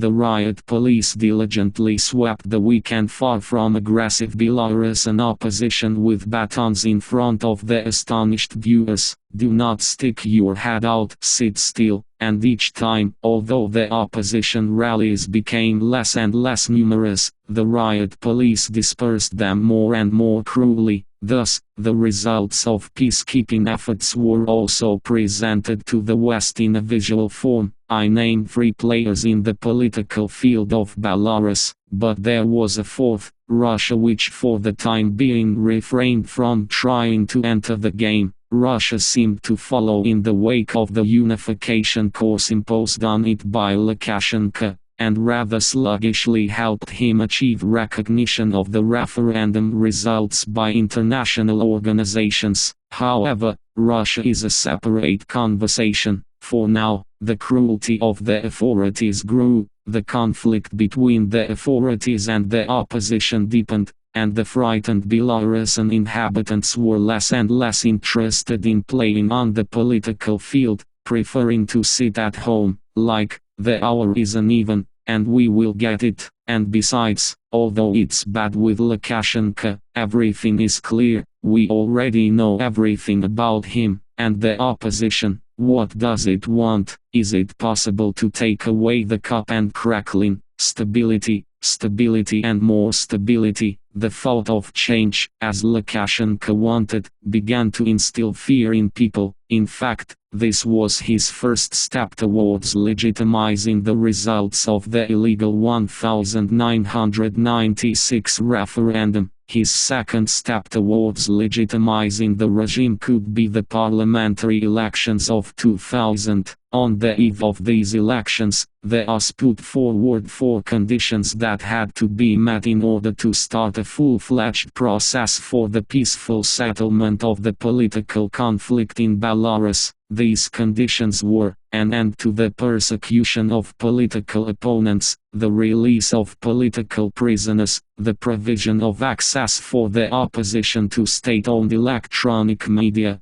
and the admission of the opposition to election commissions at all levels. Lukashenko did not fulfill these conditions, and, in the opinion of the opposition leaders, their participation in the elections, in practice, would mean the recognition of these conditions as fulfilled, which would lead to the legitimization of the regime. To prevent this, the political parties that were in opposition decided to boycott the elections, although it should be noted that many analysts' next generation, while the official opposition was negotiating and organizing a boycott of the elections, opposition-minded youth were actively going to clash with Lukashenko's regime, one after another. As once at the dawn of perestroika, informal associations began to emerge among the youth.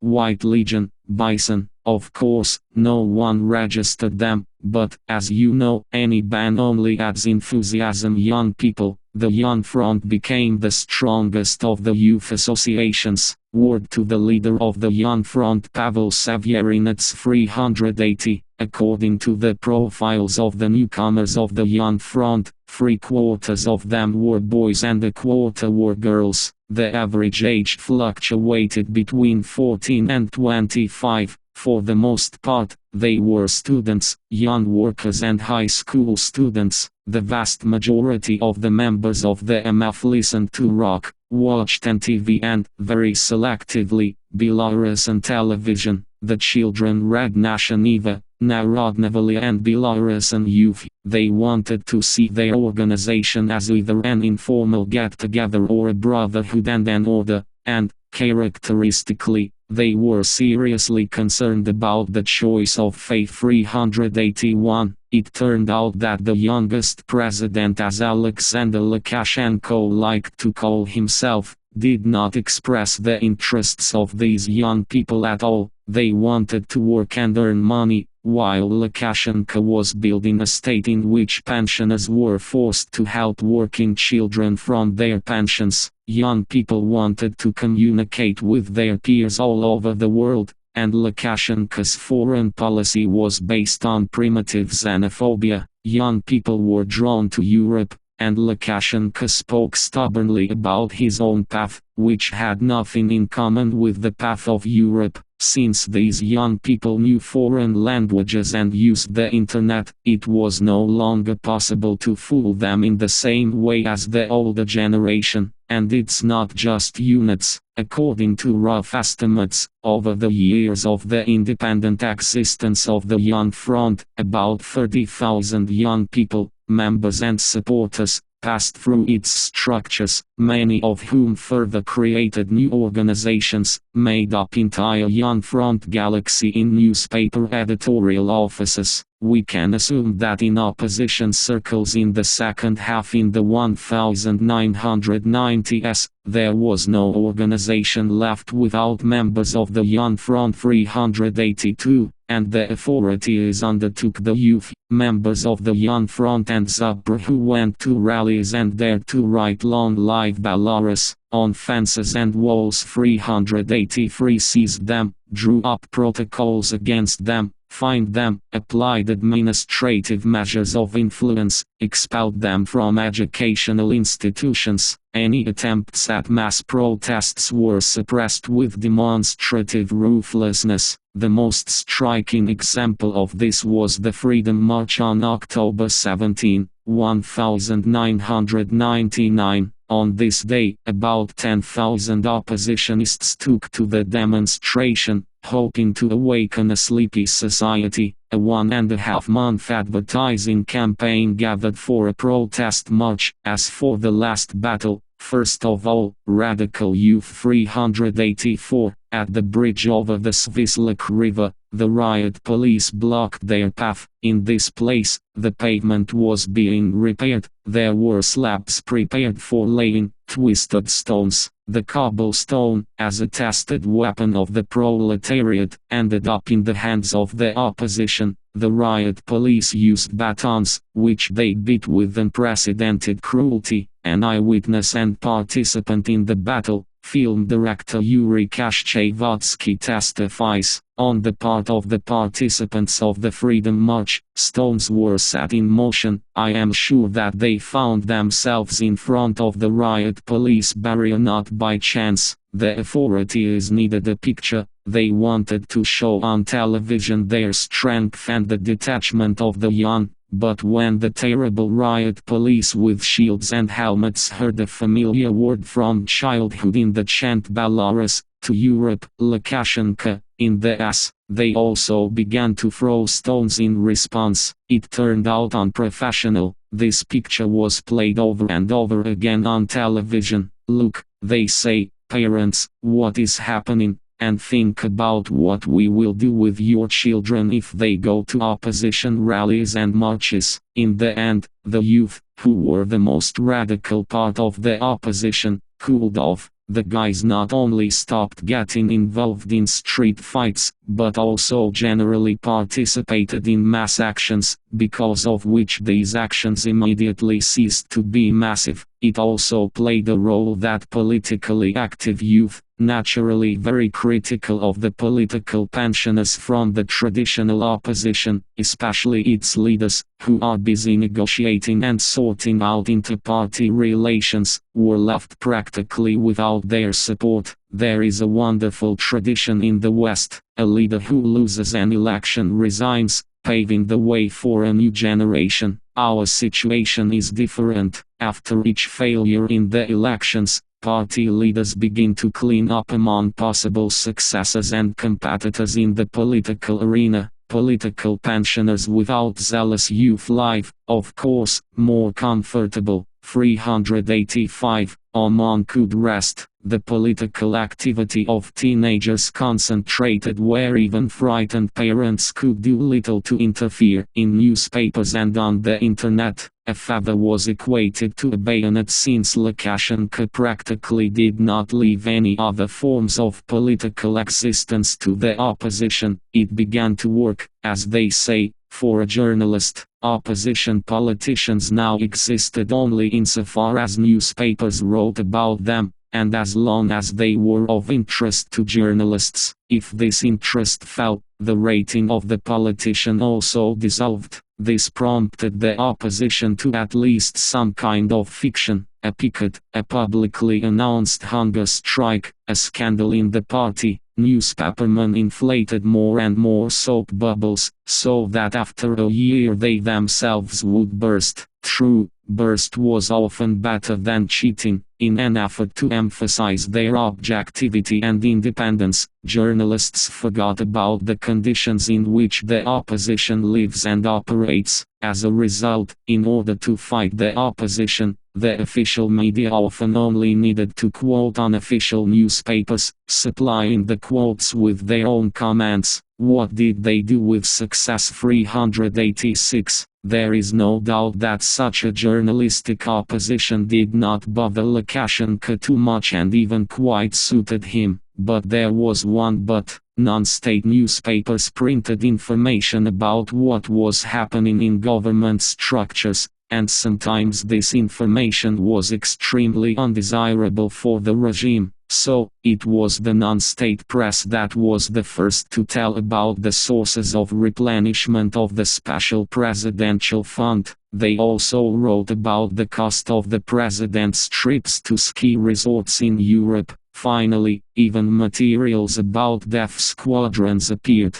Lukashenko could no longer put up with this. The first stage of the war with the press, as the reader probably remembers, began during my work in the administration and served as an impetus for my departure from Lukashenko. Then, in January 1995, he ordered to expel 8 non-state newspapers from the main state printing house, the Belarusian Press House. But this was only the beginning of the planned offensive. Most of all got Belorusskaya Delova Gazeta, a word to its owner and editor-in-chief Peter Martsev. The paradox is that BDG did not support Lukashenko, but treated him quite calmly, especially at first. We understood that no matter what kind of person he was chosen, and he needs some time to deal with the situation. But even then we did not allow ourselves any special hatred, negativity. There were no calls like, let's remove it, let's have a little laugh. Yes, but these, as you know, are the costs of freedom of speech that are quite common throughout the world. Ideologically, Belorusskaya Delova Gazeta, of course, opposed Lukashenko. He advocated increased government regulation. BDG stood for the free market. He turned democracy. BDG proclaimed democratic values. But the real paradox was not in what Martsev was talking about, but in something completely different. The first leaflets in support of presidential candidate Alexander Lukashenko were made up in 1994 using the equipment of this very BDG. The newspaper had a lot of trouble from the then authorities, as did many who supported Lukashenko in that election campaign. It seemed that with his coming to power, all this would be counted, and started. BDG was expelled from state printing houses. There were no private ones in Belarus yet. When Martsev started printing the newspaper in Lithuania, customs delays began. Then the mail suddenly stopped delivering the BDG, and even the employees of the national and presidential libraries, who were obliged to file all the press published in Belarus, were forced to ask for the newspaper to be delivered to them by courier. In 2003, all methods of influence were applied to the Belorusskaya Delova Gazeta at once. It was completely expelled from Belarusian printing houses, expelled from the mail subscription and banned from being sold at newsstands. Financial pressure on journalists and editors also became a rather sophisticated way of fighting the press. Lawsuits were filed in the courts one after another to protect the honor and dignity of statesmen whom the newspapers criticized. The courts considered these lawsuits as a conveyor belt, imposing incredible fines in favor of the victims as compensation for criticism. Several newspapers, in particular, one of the most oppositional, Svoboda, were forced to close after such fines. Of course, those editors who were accused of slandering Lukashenko had a particularly hard time. Viktor Ivashkovich, editor of the Rabaki newspaper, was convicted for this 387. He tells, "We posted materials that claimed that Lukashenko and his inner circle are stealing from the state budget, providing benefits to commercial firms, part of whose profits go not to the state budget, but to the illegal funds of the president and his entourage." These materials were previously published in other newspapers, Russian, Polish. We reprinted the text from the web page of the Radio Razzia 388. The Belarusian prosecutor's office did not want to contact the Polish media, especially the Razzia Radio, just as they did not want to double-check the validity of the published information. For this reprint, Ivashkovich was sentenced to 2 years of chemistry, as forced labor is commonly called. The same was the fate of the editor of the newspaper Pogania Nikolai Markovich 389. Specifically, I was charged with 3 articles from the Pogania newspaper dated September 4, 2001. Markovich recalls, the first article is the author's material of the journalist Pavel Moshayko, where a rhetorical question was asked, "How can I support a person who destroys his political opponents by killing them?" In this issue, they saw the accusation of the President of the Republic of Belarus in the murders, although the article itself contained only the thoughts of a journalist about what the President of the Republic of Belarus should be like. The second episode is actually funny. Details of an anonymous author were published,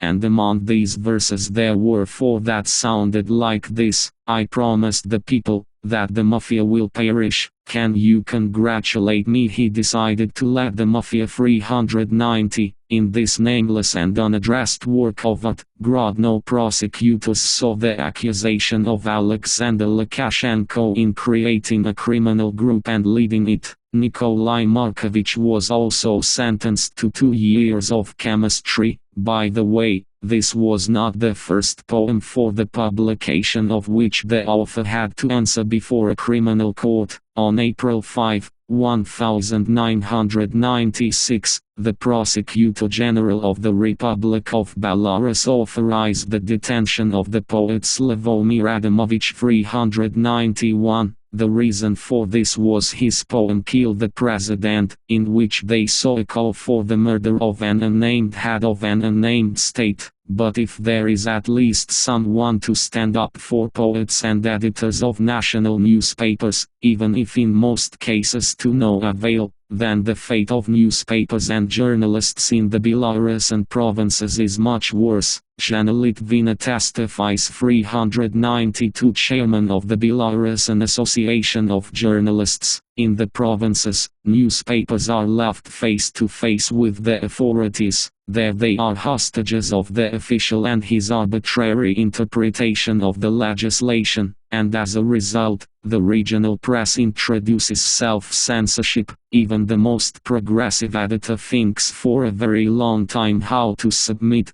place this or that information under the threat of closing the newspaper. For the first 4 years of his reign, Lukashenko, and after him his close associates, proudly said, not a single journalist was killed, not a single journalist was imprisoned, not a single newspaper was closed. In the 5th year, they no longer said this. Everyone in Belarus knew that on the eve of each election campaign several large non-state media outlets were closed under various pretexts, that old cameraman Dmitry Zavodsky disappeared without a trace, that judicial convictions of journalists became a practice and almost habitual. According to the US Commissioner for Freedom of Speech Michael S. Harasti, Belarus is the only one of the 55 states that are members of the US where journalists are judged for their statements about the head of state. What about the policy of the Ministry of Information? In 2004, 160 warnings were issued to 81 periodicals. Moreover, in 25 cases, warnings and the decision to suspend the publication of the publication were taken simultaneously. This is how the authorities demonstrate that they can close the newspaper at any moment, constantly assuring that opposition newspapers can be bought even at the presidential residence. Alexander Lukashenko diligently made sure that they could be read as little as possible. Of people, most libraries were banned from subscribing to these newspapers. The state post office set tariffs for them much higher than for publications subsidized from the budget, and advertisers are well aware that the connection between the placement of advertisements in a non-state publication and the raids of state controllers and the tax inspectorate is the most direct. It's hard to understand, reflects Patamortsev, why Lukashenko didn't spit on the so-called independent press at all. It would seem, what does he care about small newspapers, the total weekly circulation of which is 5 times less than the daily circulation of Sovetskaya Belrussia alone? Publicist Yevgeny Budin answers Martsev in absentia. I remember that the chief ideologue of the administration, Zametelin, asked me why our independent journalists are so ruthlessly skewering the head of state. This, they say, is not even in Russia. You provoke it yourself, I answered. Yeltsin does not read newspapers. He is a strong man with a stable psyche. Moreover, he successfully relieves stress according to a well-known Russian recipe. A glass of vodka always provides protection from critical attacks. Knowing this, his assistants are the most diligent in a way protect the boss from unpleasant and annoying publications. It's the opposite with us. The president is a nervous person, painfully susceptible to criticism, and you also slit him everything that is sharper. As a result, he knows all active journalists by name, and he fights with everyone. This is what turns everyone on. It's no joke. The president himself was offended. So much for the information war. By the beginning of the next election campaign, Lukashenko took the top in this war. Information that he considered harmful to himself became available only to a small part of the electorate, and without that, however, ready to vote against him. The obvious weakness of the opposition and the diligent blocking of the information space seemed to provide both Lukashenko and his proteges with a confident victory and a peaceful life, but in the most unexpected way this calmness was broken. The enemy, and this time not at all imaginary, made an attack that no one foresaw, mortally dangerous for Lukashenko's government, literally driving the president into a corner and creating many problems for him. Chapter 2. There is a person, there is a problem. The Potter attacks the atmosphere of fear, which Lukashenko diligently whipped up in the country, did not absorb everyone. He knew that there was at least one person who posed a really serious danger to him, which will again and again try to undermine, break, destroy the system built by him, which from the very beginning, even before his departure from the government, perceived Lukashenko's victory in the elections only as an accidental luck. This man was Viktor Goncha. The Potter really longed for revenge, not even personal, but the revenge of reason over chance, and the 1996 referendum did not break him. He was not used to giving up at all and was looking for an opportunity to prove that Lukashenko's victory in the referendum was a victory for brute force and lawlessness, and force can always be overcome by reason, just as lawlessness can always be overcome by legality. The Potter was a lawyer not only by profession, but also by conviction. In his actions, he always tried to rely on legal norms, which seemed to him the embodiment of logic and rationality. Here Goncha was the direct opposite of Lukashenko. He was always ready to follow everything that was written in the law to the end, believing that this was the key to the inevitable victory over any lawlessness. By the way, it was Viktor Goncha who was the deputy who made official inquiries to the Bank of Vinnikova about the mysterious company that financed the presidential elections. After his appointment as deputy prime minister, Goncha seemed to have forgotten about the requests, says Tamara Vinnikova, or maybe they appointed him to forget. I remembered only after the referendum. Here everything converges. Before the referendum, Goncha had hopes that Lukashenko would be removed from power through the impeachment procedure. It seemed to him, if you prove that the president violated the laws both before the elections and during the elections, this could become the stone that you let down from the mountain and bring down an avalanche. But after the referendum, this hope, of course, faded. The Constitutional Court did not consider the issue of violations of the Constitution committed by Lukashenko, and since this has not yet worked out, Goncha moved on. As befits a lawyer, he believed that the announced results of the referendum on amending the Constitution could not be recognized,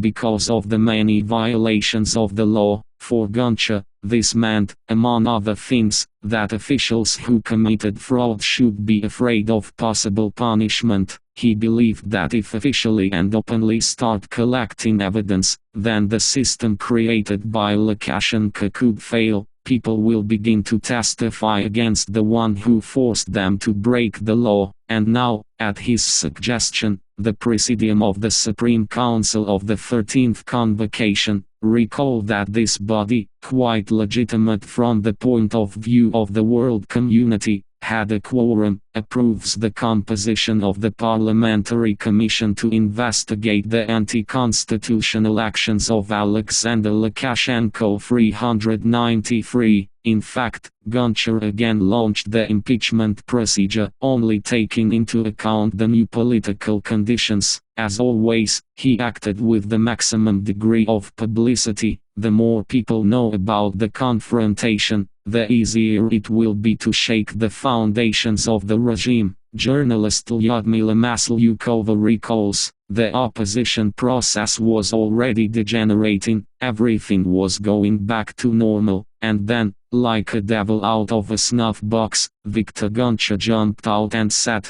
"Come on, let's finally openly say everything."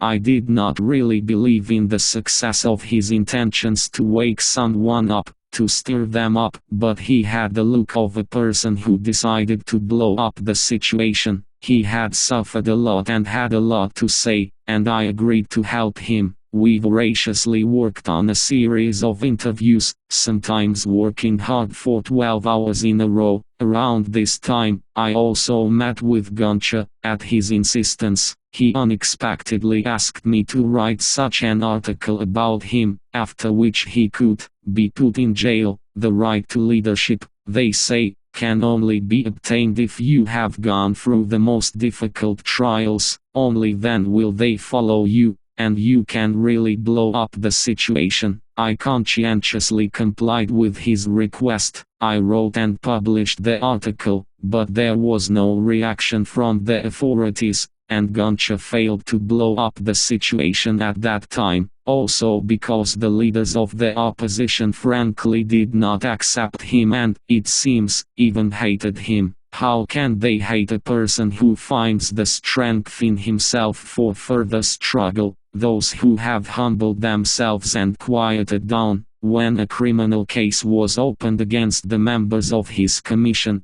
Goncha saw with undisguised pain and disappointment that neither the parties nor the deputies of the Supreme Council of the 13th Convocation took any special actions in their defense. Feeling himself useless, he dropped everything and went to Latvia to work in his specialty in some consulting firm. For some time, Lukashenko could forget about him. Do you believe or not, the Potter returned as soon as he felt that the situation was ripe, realizing that only Goncha can stop the confusion in the opposition. The head of the Supreme Council of the 13th Convocation, Sharitsky, and the chairman of the Social Democratic Community, Shushkevich, decided to leave old grievances and call him out of Riga, where he was actually in political exile. The Potter was invited to the next session, recalls Oleg Bogutsky. Sessions then the supporters of the Constitution of 1994 called the meetings of the deputies of the Supreme Council of the 13th Convocation that remained loyal to it, and although there was clearly no quorum, only about 40 people out of 190 gathered, they, as before,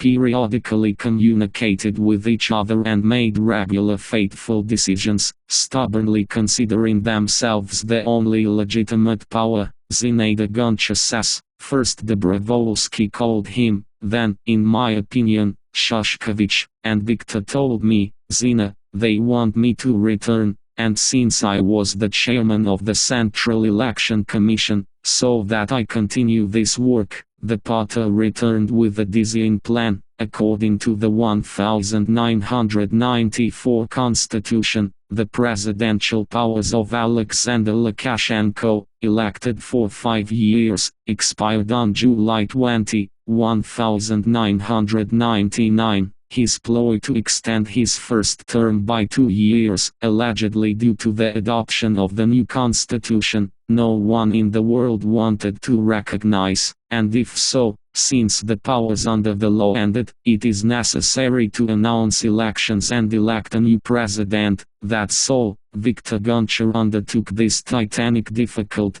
and dangerous work. Under the 1994 Constitution, he still remained the legitimate chairman of the Central Election Commission. Oleg Bogutsky says, at the request of Shushkevich, Dobrovolsky invited Goncha to the session. The Potter came and said, we must go to the holding of presidential elections, given that Lukashenko's mandate is ending. This proposal caused a stir among the deputies, but within 2 weeks Viktor Yosifovich, with his gift of persuasion, managed to work with people so that the next session, which was held in January 1999, unconditionally accepted all his proposals. As far as I remember, 1 or 2 people voted against 394. From that moment Goncha became the main figure in the Supreme Council, and in fact the leader, albeit reluctantly recognized, of the entire opposition. To implement the grandiose plan of election of the president by the forces of the opposition, it was not enough to receive an official decision of the Presidium of the Supreme Council of the 13th Convocation. It was necessary to create a gigantic mechanism for holding elections, a network of election commissions, parallel to the official one. In addition, it was necessary to find those who would agree to participate in this campaign as presidential candidates. Candidates were looking for a long time. They remembered the chairman of the Liberal Democratic Party, Sergei Gaidukovich. We talked with the chairman of the Federation of Trade Unions, Vladimir Goncharik, with the former governor of Grodno, Semyon Domash. All of them refused to participate in this apparently adventurous project. Here, people were needed who either craved power as recklessly as Alexander Lukashenko once did,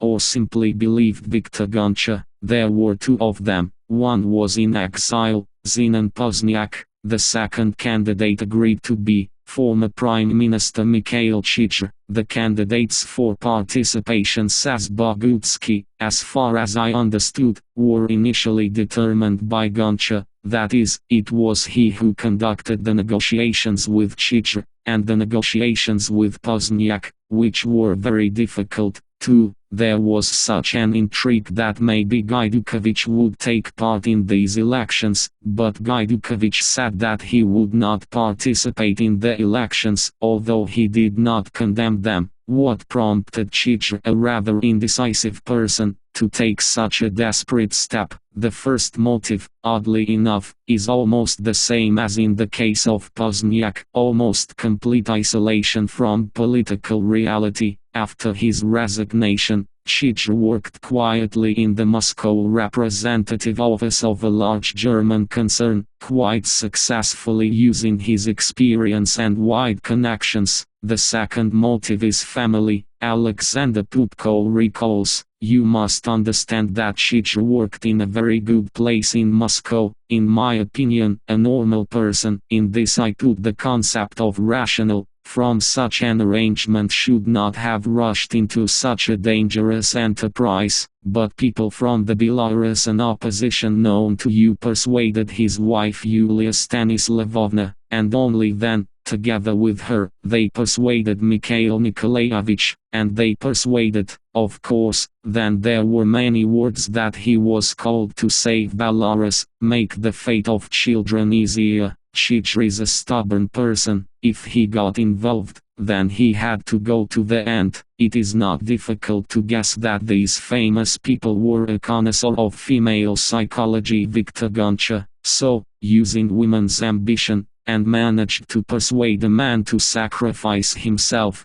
Valentina Sviatskaya, head of the Secretariat of the Supreme Council of the 13th Convocation, described the swiftness of the decision. "I came to them. Chich had already been betrothed. Gonchar and Chich's wife Yulia persuaded. Now it was necessary to create a mechanism. On well-known principles, it was necessary to form not only the SEC, but also hundreds of election commissions, and create thousands of polling stations. Moreover, to do all this exactly with the procedure prescribed in the legislation, and with the active resistance of the authorities." Valentina Sviatskaya says, "The nomination proceeded as expected, from political parties and public organizations that had the right to nominate their representatives to the Central Election Commission, from labor collectives, from entrepreneurs. Here the letter and spirit of the law were fulfilled. Naturally, it was mainly representatives of the opposition that came forward." Oleg Bogutsky, delegated to the SEC from Shoshkovich's party Belarusian Social Democratic Community, recalls how this happened. "I was instructed to form a commission in the Komyansky district of the Gomel region. I remembered that I have friends at the Belarusian metallurgical plant in Zlobin, where people from all over the region work. I arrived there. They found people from the Komyansky district. They took a few days off. We went to Koma, met with their friends and acquaintances.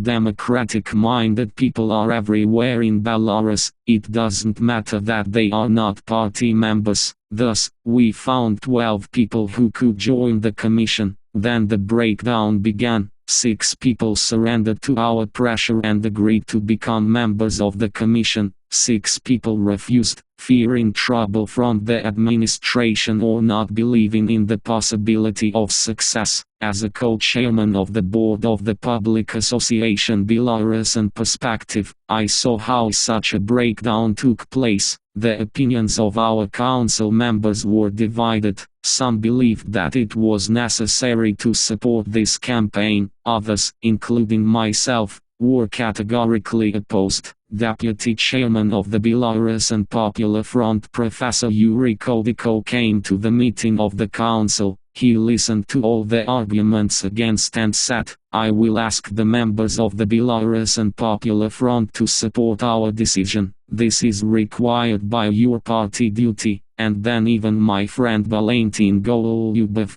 who just a few hours ago called this campaign nonsense, raised his hand, voting for the nomination of a representative of the Belarusian Perspective to one of the commissions. "I know that there were other technologies as well," says Oleg Bogutsky, one of my good comrades, one of the brightest people in the UKP, formed these commissions in the following way. He came to God-forgotten areas, bought a chocolate bar, came to the post office, took the addresses of subscribers of democratic newspapers, and through them I went out to democratically minded people in the area. From them he formed these commissions, but, of course, everything was in strict accordance with the law. The party could not allow violations. In his desire to comply with the letter and spirit of the law, he went so far that he even sent lists of members of future territorial and precinct election commissions to all executive committees, which was real madness. The local authorities suddenly had lists of all their opponents, an absolutely complete combat kit. I have this package of documents signed by Viktor Goncha, recalls Valentina Sviatskaya. One can imagine how the heads of the local administration felt when they received these lists. It is not difficult to imagine how many troubles they organized for the activists, but Goncha, with his characteristic maximalism, achieved his goal. The election machine was created.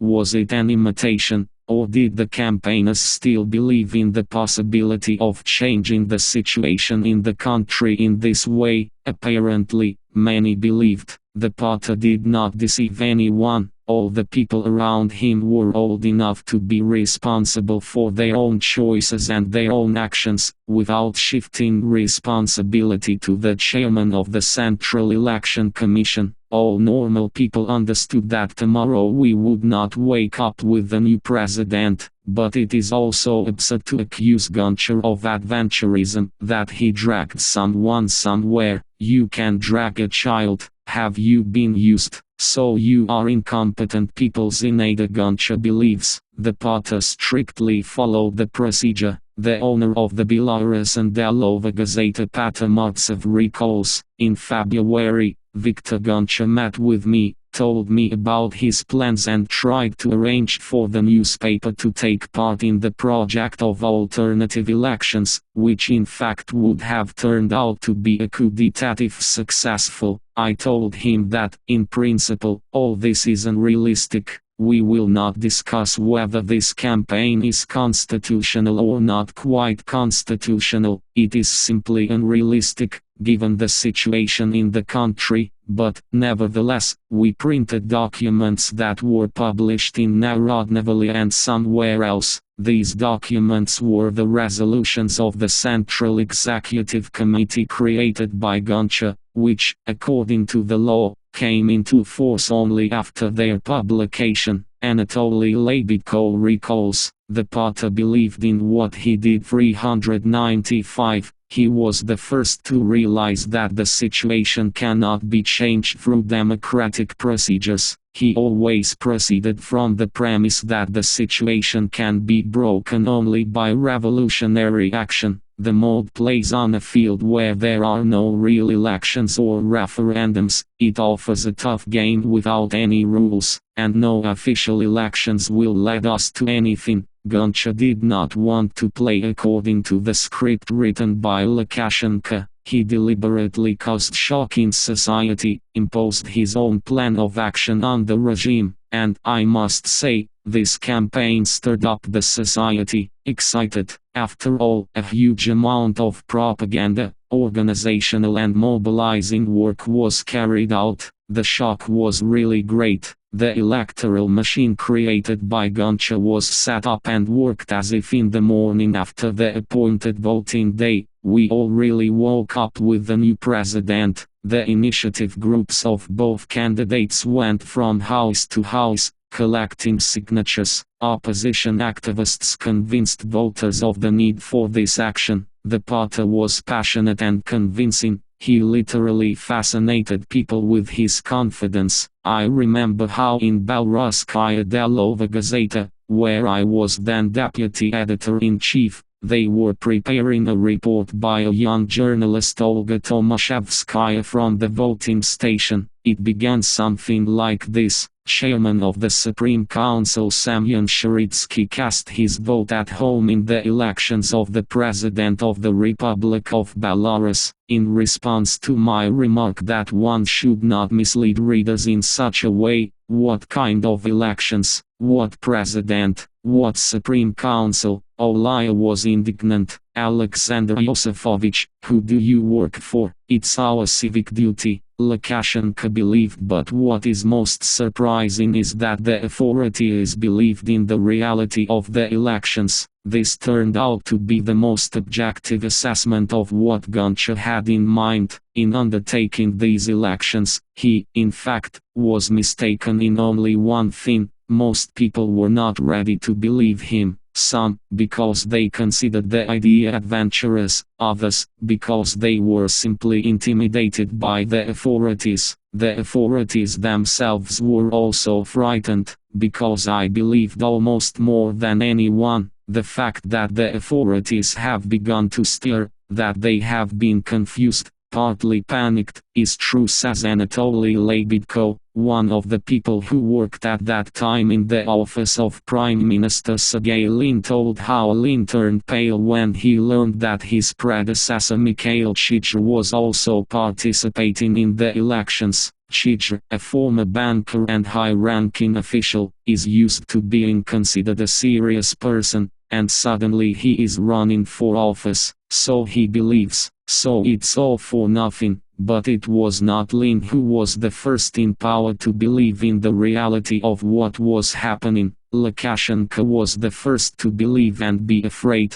The party greatly frightened Lukashenko and his entourage, Lebedko said, and no wonder. Without special services, armed guards and the judiciary standing guard over his peace, not protected by a deputy mandate, he has never been a brave person. I know for sure that Lukashenko is a coward, says Yuri Kashchevatsky. When choosing a chronicle for the film Ordinary President, I looked at his eyes. He is constantly afraid. His eyes rush about, as if their owner is waiting for a shot from somewhere. Goncha, on the other hand, was a brave man, and his determination was always much higher than Lukashenko's. That is why Goncha was so dangerous for Lukashenko. The party was dangerous for him by his very existence. In addition, Lukashenko knew only too well that Goncha usually brought his plans to the end. And what is considered the end in this case? Is it the inauguration of the new head of the Belarusian state? Evgeny Budinas recalls, I was literally shocked by the performance of Viktor Goncha on Moscow television. It all lasted no more than a minute, but was remembered for a lifetime, and the party said only 7 words. At the end of July, Belarus will have a new president. He pronounced them like that and at the same time looked into the lens so that I had no doubts about July, and immediately thought, what will happen to Viktor tomorrow? How will Lukashenko take such appeal? Then I realized what exactly Goncha was counting on. Knowing well the mental instability of his protege, he hoped to psychologically break, scare Lukashenko,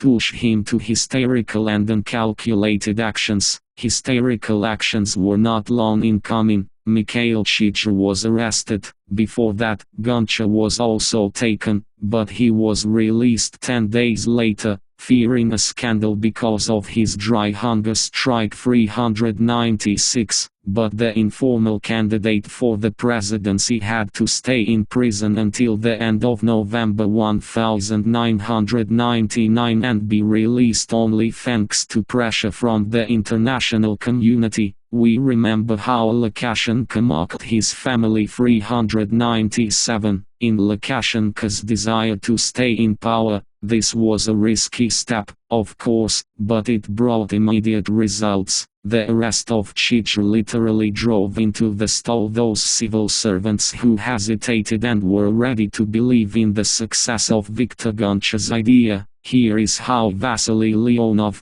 who was also in jail at that time, writes about this in his memoirs. Then, it was felt that even Lukashenko himself was shying away. No wonder Branchel 398 looked somehow crumpled, faded, but he himself also understood what he was doing. When Chizhar was arrested, I was in Branchel's office. I have a good hearing, I'm not complaining, and I heard how he was told on the phone. He, of course, covered the receiver with his hand. That chapter was closed, and his task is to dig deeper in some volumes of the criminal case. Is there any something against Chicher? And Ivan Ivanovich immediately felt free and uninhibited. I could not stand it and quit. Well, now you will definitely find something. He tried to quickly end the conversation and expel me. 399. These virtual elections made Lukashenko think about how strong and long-term his power is. By the way, the officials got worried how intently they began to watch Mikhail Chicher,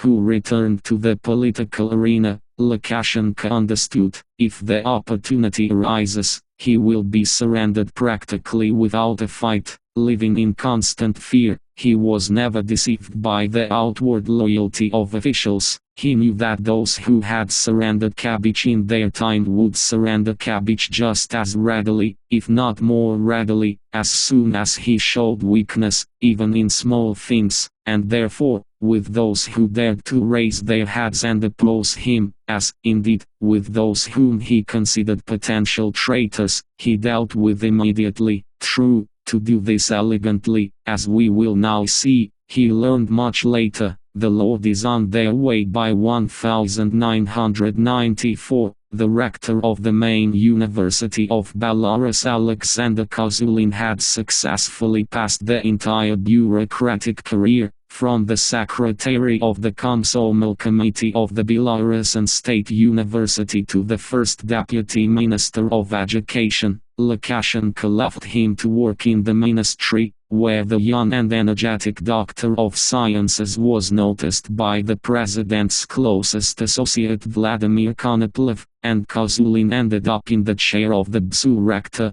and even in the rank of a minister, becoming a member of the government. BSU received a special status, which was expressed in the unprecedented scope of economic activity. They created their own enterprises and research institutes, their own bank, opened their own FM radio station. Experiments were conducted in the laboratories of BSU. Enterprises introduced developments, bringing solid funds to the university for development, engaged in everything, including gold and diamonds. In return, Lukashenko, as always, demanded unconditional loyalty, and with this came, as they say, tension. For some reason, BSU students did not vote quite the way the president would have liked, since a significant part of them lived in dormitories, and therefore voted there. It was easy to verify this. Kozulin, as if justifying himself, referred to the natural youth radicalism and other circumstances not related to the state ideology, did not help, and soon after the elections, the rector had to part with his ministerial status, and the university lost all benefits. Began traditional in such cases, arrivals, checks, high visits, and then, at one of the diplomatic receptions, the offended professor was asked if he intended to join the fight for the presidency. The rector was silent. That was enough. Lukashenko was only waiting for an opportunity. The opportunity soon presented itself. Kozulin, as the rector of a new formation, sought to create a classical university, and therefore he desperately needed his own faculty of alternative medicine, which he opened. This was extremely disliked by the new Minister of Health, a quiet and inconspicuous woman appointed to the position due to circumstances that everyone knew about. Although they did not say it out loud, she was the mother of Lukashenko's personal doctor. The usual interdepartmental war began, and it could have ended in the victory of the rector, if not for this personal motive. I told Kozulin Yevhen Budinas recalls, that he would not win this war, but Alexander was hurt to the core, categorically rested and did not want to hear anything. I don't know, she says, whether she understands medicine, but she certainly doesn't understand anything in higher education. This he did not tell me, but to the minister, and not just to the minister, but to almost a relative. This is not forgiven, it is sacred with us, and there was only one way out. agree with everything and run to repent. Kozulin did not run to repent, but went on a planned vacation, and, as usual, he returned from vacation a couple of days earlier, sat down in his office, and began to get into the know, and turned on the TV. It was Friday, the news broadcast was broadcast. Suddenly, the rector heard his own name and froze. A representative of the prosecutor's office said from the TV screen that a criminal case had been initiated on the theft of gold at the Bzu enterprise, in confirmation of which gold bars were shown, by the way, filmed during a visit to Bzu by the president. In conclusion, the announcer said that Professor Kozulin was put on the wanted list, in connection that his whereabouts have not yet been established. Kozulin picked up the phone, but those who managed to get through to him did not even sympathize aloud, realizing that the phone was wired. They also watched the news and guessed who exactly and why had given the order to launch this informational duck into the minds of gullible TV viewers. On Monday, the guesses were confirmed. Lukashenko signed a decree on the dismissal of the obstinate rector. A few weeks later, let's not talk about what they cost Kozulin. It was proved that there was no crime behind the golden enterprise of the university and there was no fault for the rector, but no one, of course, cancelled Kozulin's dismissal, not immediately, not 6 months later. All this time, in the opposition party, no, and there is talk about the presidential ambitions of the former rector and his intentions to start a major political game, but the professor himself, who suddenly turned out to be unemployed, only meaningfully keeps silent. It seems that he has no doubts. Should he raise his head and get involved in a fight? Deciding on something is not at all easy when the threat of going to jail hangs so visibly over your head. Over the years of work under the direct leadership of Lukashenko and very close contacts with him, Kozulin has well understood the rules of the game and knows what awaits anyone who flutters. Moreover, one does not need to go far for an example. Fresh in my memory is the experience of Leonid Kalugin, General Director of the Minsk Production Association Atlant, which produces popular refrigerators. He ventured to participate in the presidential elections and began to collect signatures. Even the fact that Kalugin came to his senses in time and still did not register as a candidate did not stop the car of retribution. Soon he was arrested on charges of committing economic crimes 400, and quite recently, before Kozulin had time to meet with former Minister Mikhail Merinich to discuss the situation and think about what to do to unite efforts, Merinich was arrested. Lukashenko knew Merinich since parliamentary times. As we remember, he was expected to be the chairman of the parliamentary commission, the very one for combating corruption, but Merinich refused, giving way to Lukashenko. Having come to power, Lukashenko appointed him Minister of Foreign Economic Relations, and then, after the abolition of the Ministry of Foreign Affairs, he sent him not to retire, but as an ambassador to Latvia, and suddenly Merinich appears in Minsk and declares his readiness to participate in the elections as Lukashenko's rival. He was outraged. Ambassador, you represent the president abroad. You sang songs to me and swore allegiance and devotion. Today you moved out,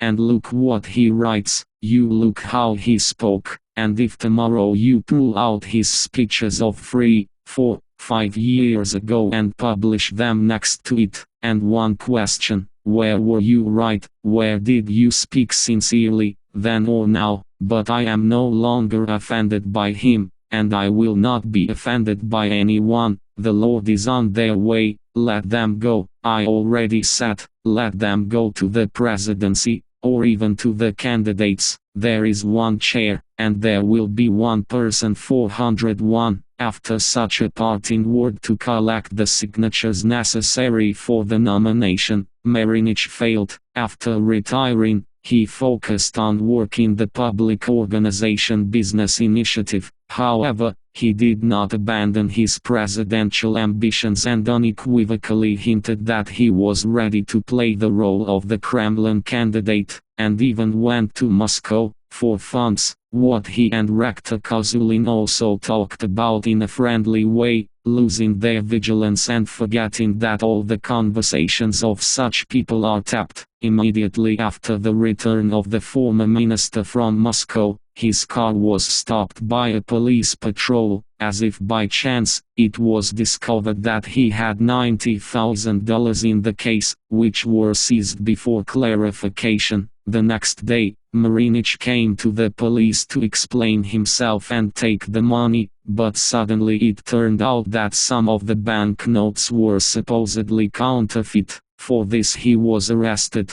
A search was conducted at the dacha. They found a pistol of unknown origin, most likely planted, cartridges for it and photocopies of documents from the time when Marinich worked as a minister. They tried to incriminate him with participation in the sale of counterfeit banknotes, theft of official documents, and, finally, illegal possession of weapons, on which even fingerprints were not found. But then the owner of the money showed up, the Moscow emigrant, General Valery Pavlov, already familiar to readers, publicly declared that the money belonged to him, that it was officially transferred to Marinich, and demanded that it be returned. You can't declare a general a counterfeiter, and the version of counterfeit banknotes immediately disappeared. 402. In the same way, the accusation of stealing business papers fell away. Their content was so insignificant that even the investigation was not interested in them. Marinich, meanwhile, was kept in custody month after month,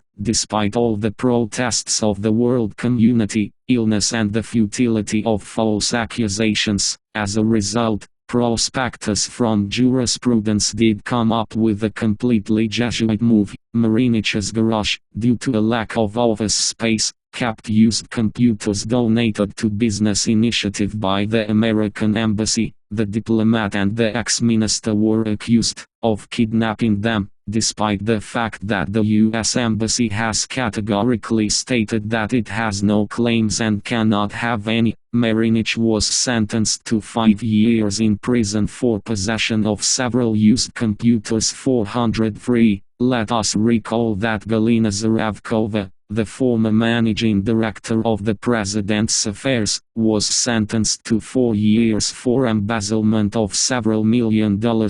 True, she repented and publicly admitted that she did not justify Alexander Lukashenko's trust, but Marinich did not repent. This is the difference, but that's not the point. The purpose of all this Jesuit notion, as well as the story with the director of Atlanta Kalugin, and with the rector Kozulin, is obvious even to a simpleton, to teach a lesson to the impudent who dared to declare himself a rival of Lukashenko, and to catch fear on anyone who can still set out and encroach. The always friendly, intelligent and quite good-natured Marinich, generally speaking, not at all dangerous to the authorities, was chosen as a victim not by chance. The officials of the Republic know him well, and they know him as a person of their own, extremely sociable and far from being an extremist. If they treated him like that, what would happen to the rest? We see that by 2004 Lukashenko had already learned to remove potential rivals beautifully, even became a kind of virtuoso, and then,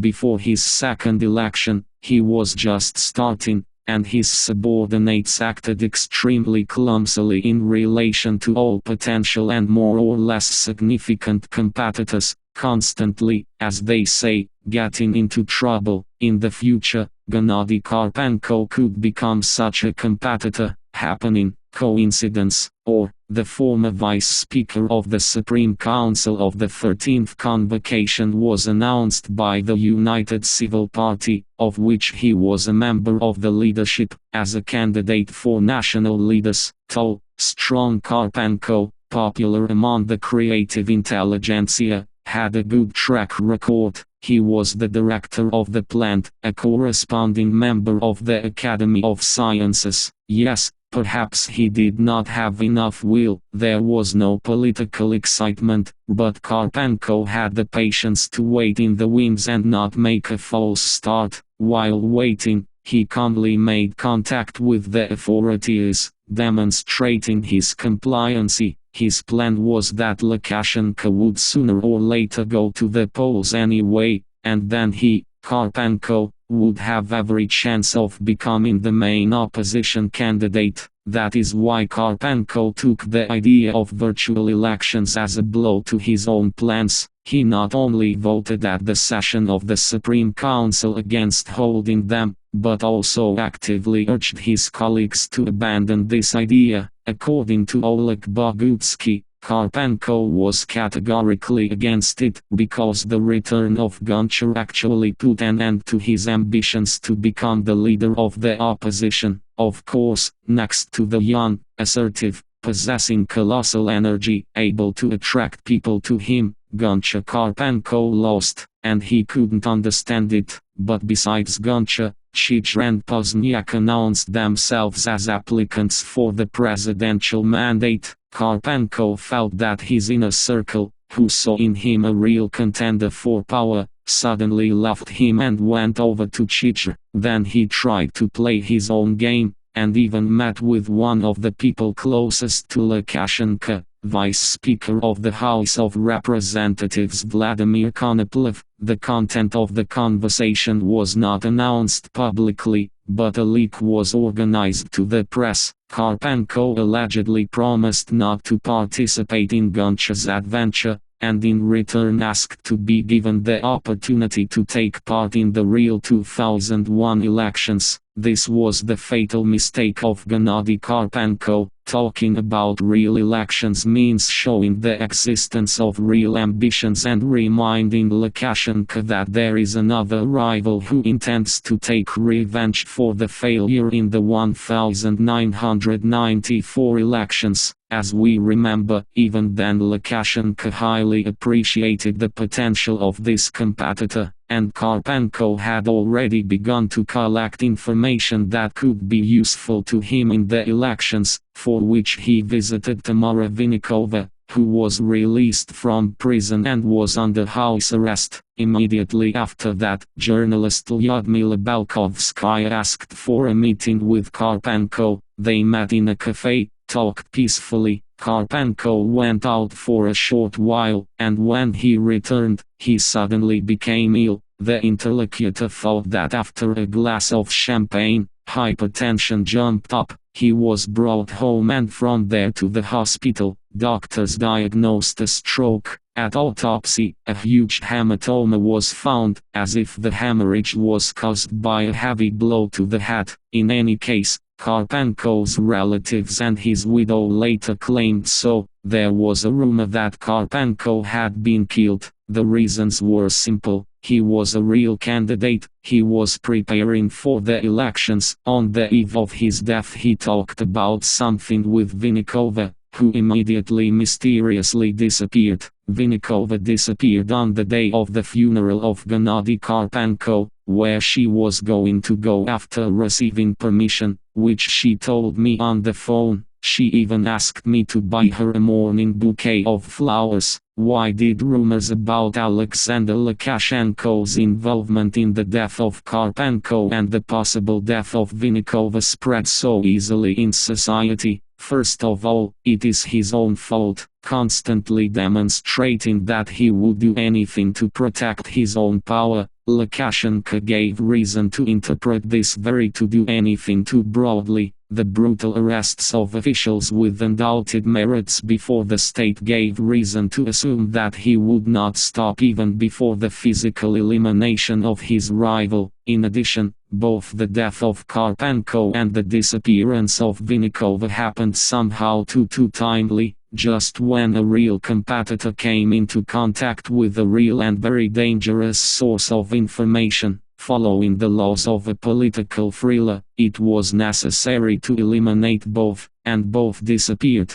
It could be considered a coincidence, or by chance, or Lukashenko's constant luck. As one of the Polish journalists told me in an interview, the devils are praying for your Lukashenko. True, subsequent events showed that, quite possibly, it was not only luck. Gone and didn't come back. Yuri Zakharenko disappeared next. It happened exactly 1 month after the disappearance of Vinnikova. The former Minister of the Interior called his wife on his cell phone. "Oh liar, I'm going home already," and didn't come. Hooked up the next day. I remember I was on duty at the room in the editorial office of the BDG. Patamotsev came in. "Okay, let's get some information." But if it turns out that he got mixed up with the women somewhere in the bathhouse, I will roll him out so that he doesn't seem small. It was not only the editor and owner of BDG who reacted to this story in this way. According to Zakharenko, the reaction of the opposition was almost unambiguous. No one believed that he had been kidnapped. Everyone thought it was some kind of trick, recalls Oleg Bogutsky. Indeed, the general, the former Minister of the Interior, a man in the prime of life,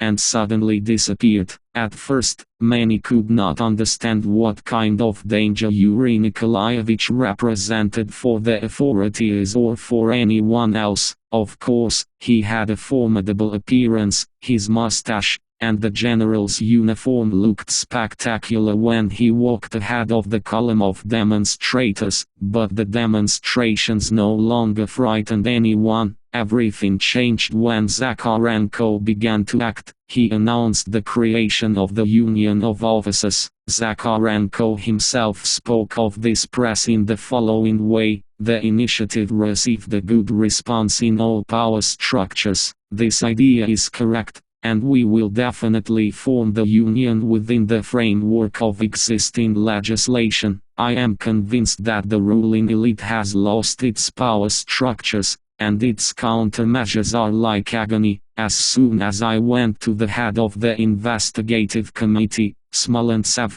to talk about the illegal placement of Chichir in the bullpen, he was removed from his post. The same persecution is applied to other leaders who do not signal to meet with me. The authorities are trying to create a kind of taboo field around me so that everyone shied away. The result is a backlash. Now that a criminal case has been initiated against me, police officers are ready to help me, provide asylum, and protect me. This also applies to the KGB workers who were dragged into this dirty story. I am aware of the tasks that are set for intelligence and counterintelligence, but they do not succeed. The personnel, to put it mildly, simply do not respect the president and their direct superiors. The Ministers 404. Here is what Mikhail Chichir said about the activities of General Zakharenko in his testimony to the investigator.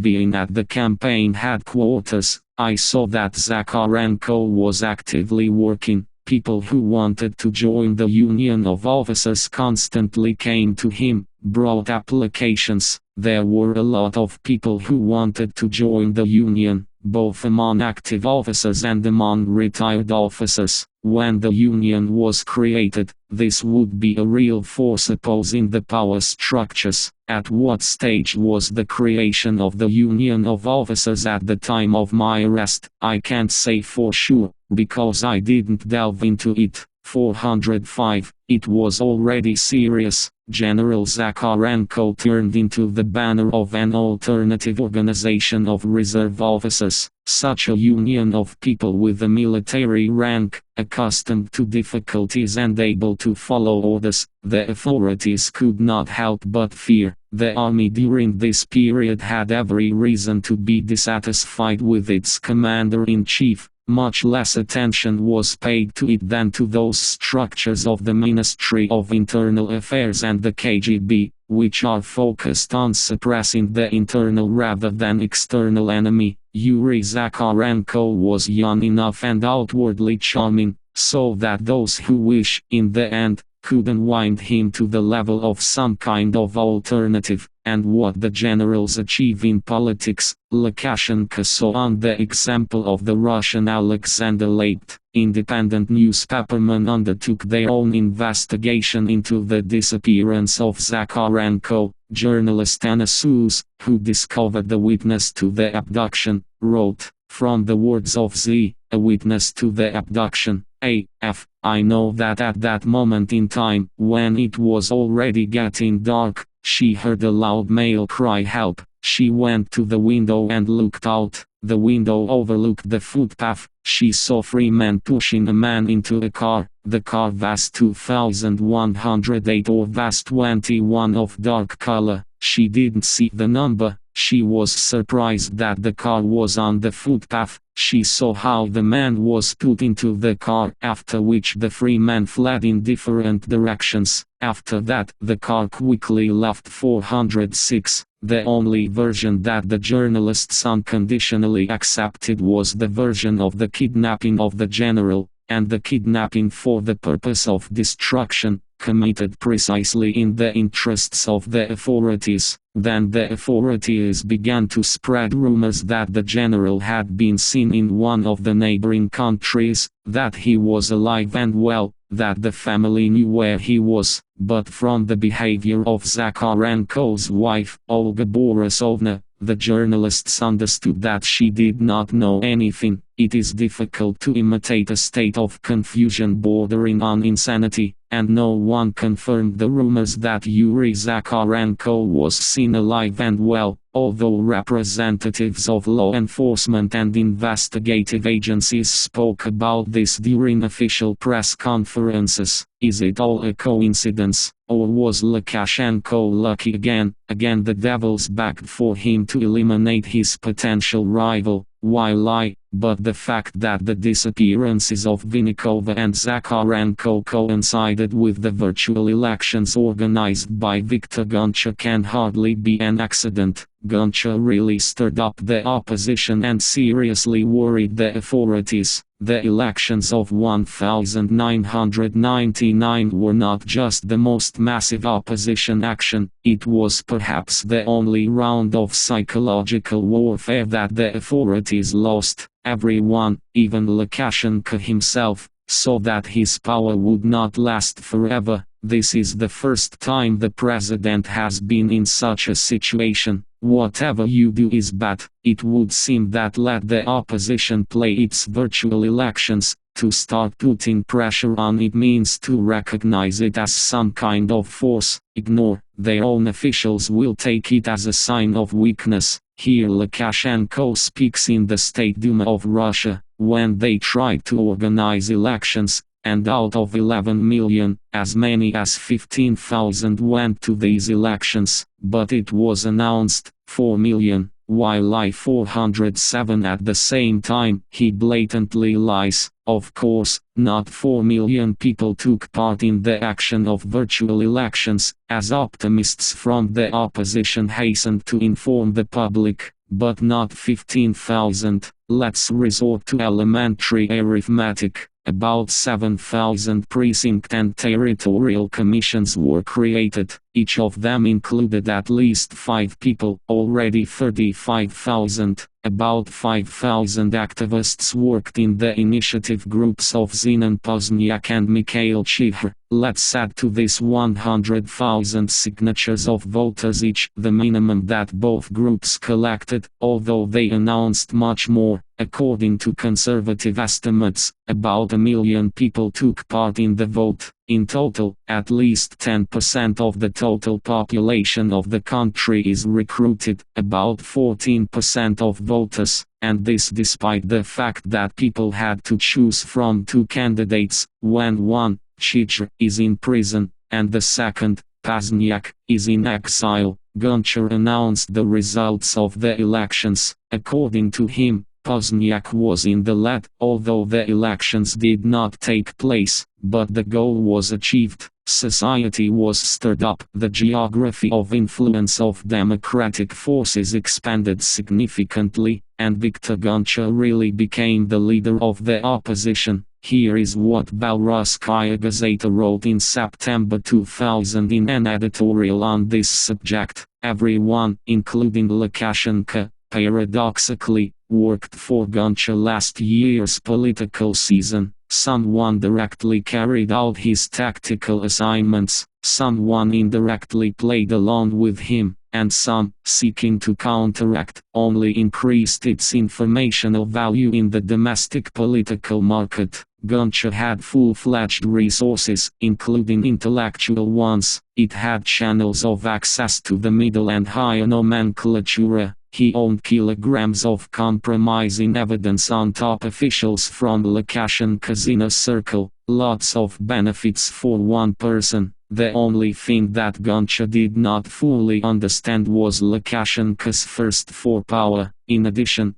Guncha sincerely believed that nothing threatened him in this country. Today we can already say for sure that Viktor Yosifovich Guncha was very seriously mistaken. 408. For the first time, Viktor Guncha forced almost all the democratic forces of the Belarusian society to work towards a common goal. This goal was to overthrow Lukashenko. Lukashenko got nervous, his whole appearance betrayed fear, the habit of straightening his mustache, hair or suit all the time, scratching his chin betrays inner uncertainty and nervousness. 409. I remember Lukashenko's hysterical speeches. He had never been in such hysterics before or since. I think, having a sufficient supply of information, he felt threatened. 410. Viktor Guncha was becoming truly dangerous. Chapter 3. No person, no problem. Guncha leads the opposition. So, the virtual elections showed everyone that the Belarusian opposition has a new leader, Viktor Guncha.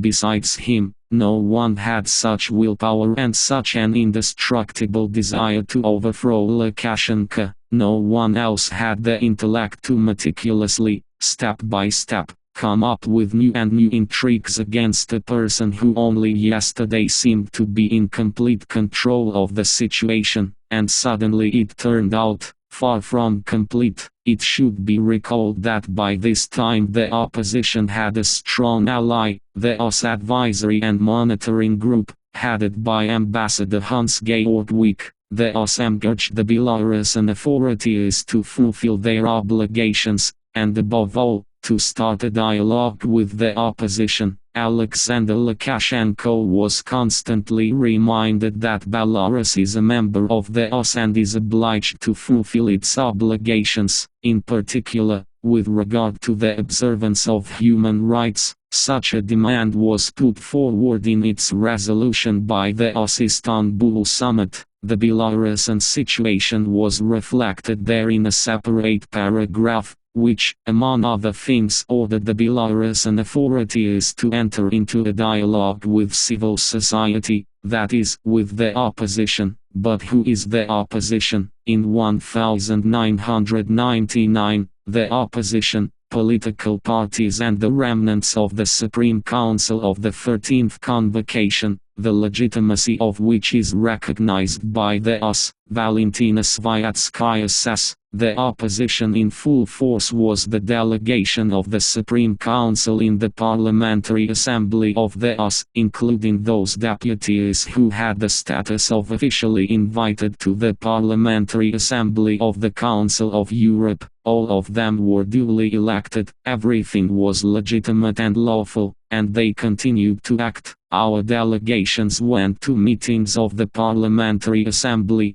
They continued to communicate with the Supreme Council of the 13th Convocation. Almost all opposition parties voluntarily submitted to the Supreme Council. Semyon Sharitsky was still in charge of the Supreme Council, but the day of July 20, 1999 was inexorably approaching, when, following the 1994 Constitution, he would have to declare himself acting President of the Republic of Belarus. This would be in strict accordance with the law. The opposition did not elect the President, and therefore, the President must be declared the Speaker of the legitimate Parliament. By this time, Goncha had achieved his election as the first vice speaker, instead of the communist Vasily Novikov, who had transferred to the civil service. Sharitsky emigrated to Lithuania on July 20, 1999, where he eventually declared himself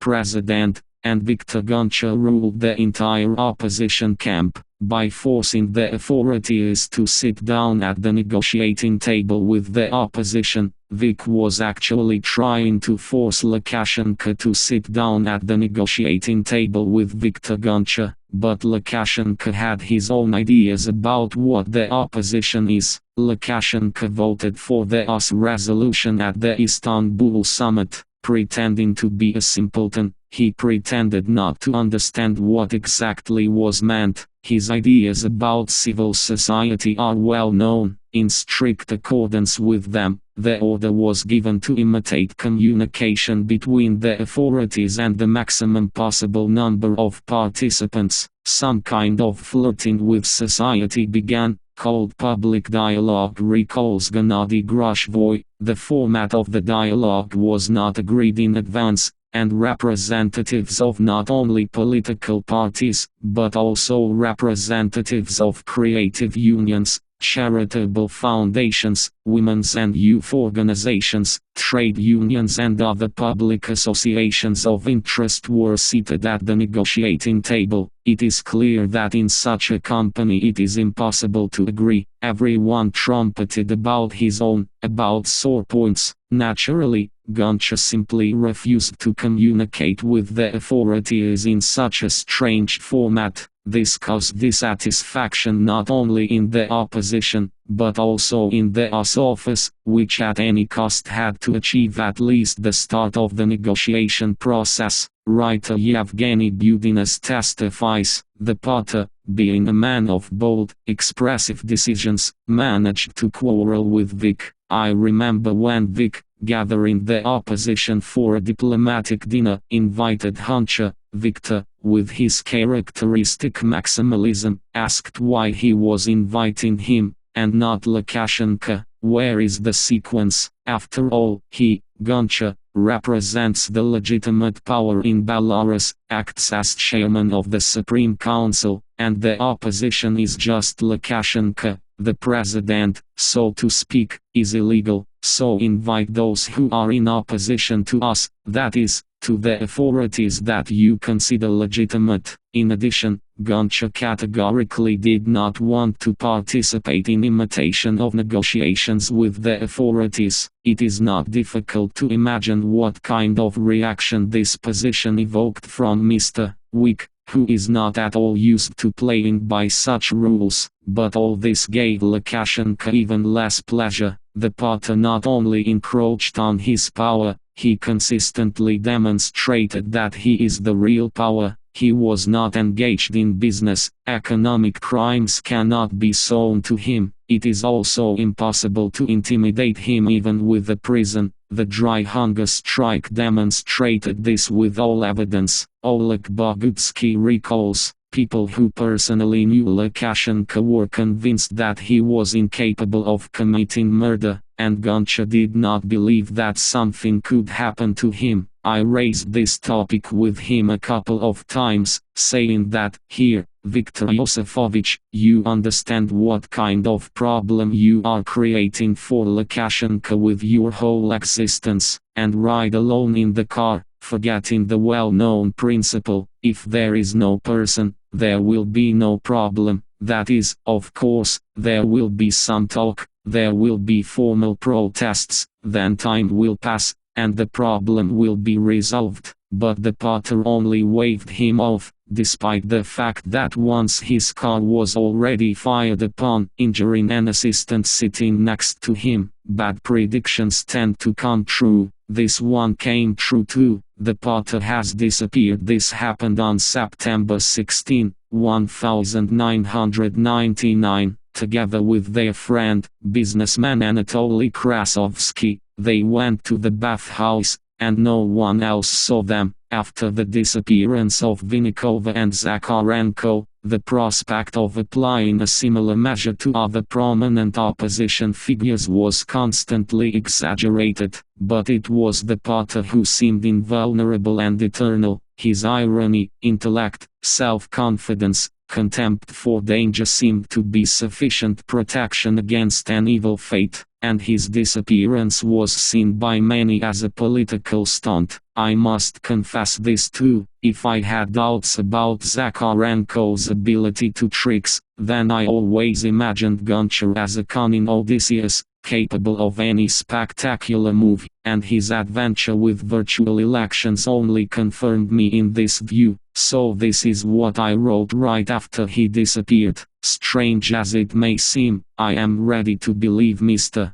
Lukashenko, who claims that he does not know where Viktor Yosefovich is, but he knows Viktor Yosefovich well and understands that his solemnly arranged disappearance can be accompanied by no less solemnly arranged return. Say, in a month or two, in the forest, on the main road, they will find a poorly shaved gentleman lying unconscious. When he comes to his senses, the badly shaved gentleman turns out to be a former deputy prime minister and deputy who was kidnapped by henchmen of the regime, but instead of being thrown into the thick rye, in full accordance with the script of the famous film about the poor hussar, they took him to a hut on chicken legs, not fat, not given hot water for shaving, perfume to create a familiar atmosphere, injecting drugs and bullying. Traces of handcuffs are shown this time. This is bad for Lukashenko, but even worse, if in fact the Potter is revealed in the form of a mute body, you can't prove anything to anyone here, and this, see the versions of Yuri Zakharenko's fate described at different times, is quite possible. So no matter how much a G hates the aforementioned VI, the authorities are obliged to find him. It is obliged to prove that at least it has nothing to do with it.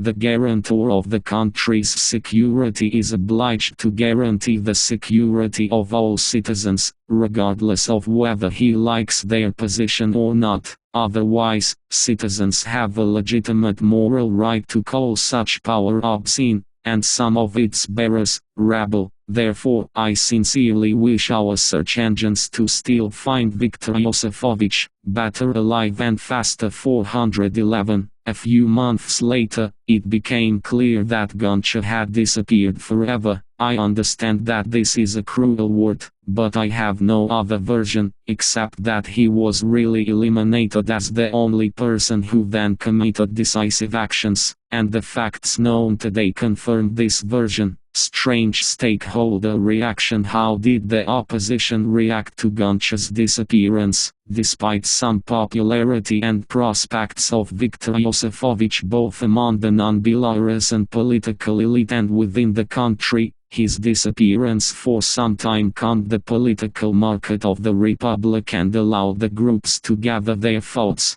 Belarus is not accustomed to act swiftly. As a consequence, his disappearance was perceived by many, including former associates, as a political blessing. The Potter was playing a big game, the ultimate goal of which was read by literally everyone: to overthrow the regime by any possible and legal means. Not everyone was ready for this then, and they were simply afraid of Goncha, since they understood that he was really able to blow up the then political swamp. Goncha clearly did not suit the numerous political and near-political groups, which, in turn, organized permanent political auctions in Belarus. Therefore, no one shows much zeal in his search. The opposition itself is also not interested in the final clarification of the fate of Viktor Goncha. Against his background, the rest of the political stars of the opposition did not look very decent. 412. Yes, the undisputed superiority of Goncha was forced to recognize the entire opposition, but precisely because of this, among the oppositionists there were most of all those who sincerely did not like him. Oleg Bogutsky testifies, after the disappearance of Goncha, his associates refused to even sign a statement demanding that the authorities take steps to search for him. The only person who signed the draft of this statement was not a political ally,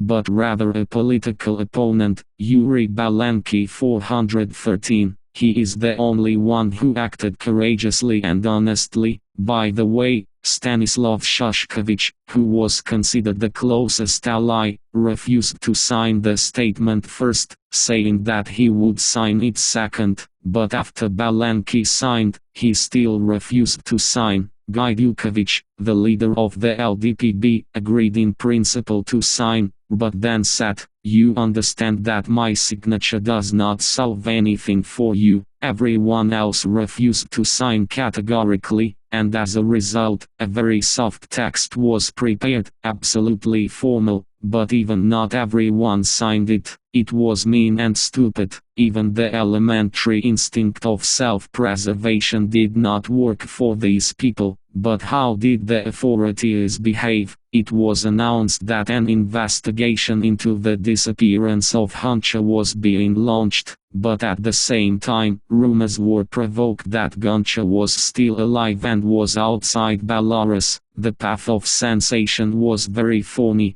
Viktor Goncha was found by the head of the distribution department of the newspaper private detective, a certain Vasilchenko. Instead of bringing this news to his native editorial office, for some reason he turned to the editorial office of the Belorusskaya Niva newspaper. 414. The following fact also attracts attention. The significant meeting took place on September 19. Belorusskaya Niva published information about it only on September 25. Belarusian television reacted to the article on the 27th. In the presentation of the Belorusskaya Niva and Belarusian television, the story looks like this. While Goncha's relatives and associates, law enforcement agencies of Belarus were knocked down looking for the missing politician, Goncha was walking around Vilnius in the company of Semyon Sharitsky. Here he was met quite by chance by Mr.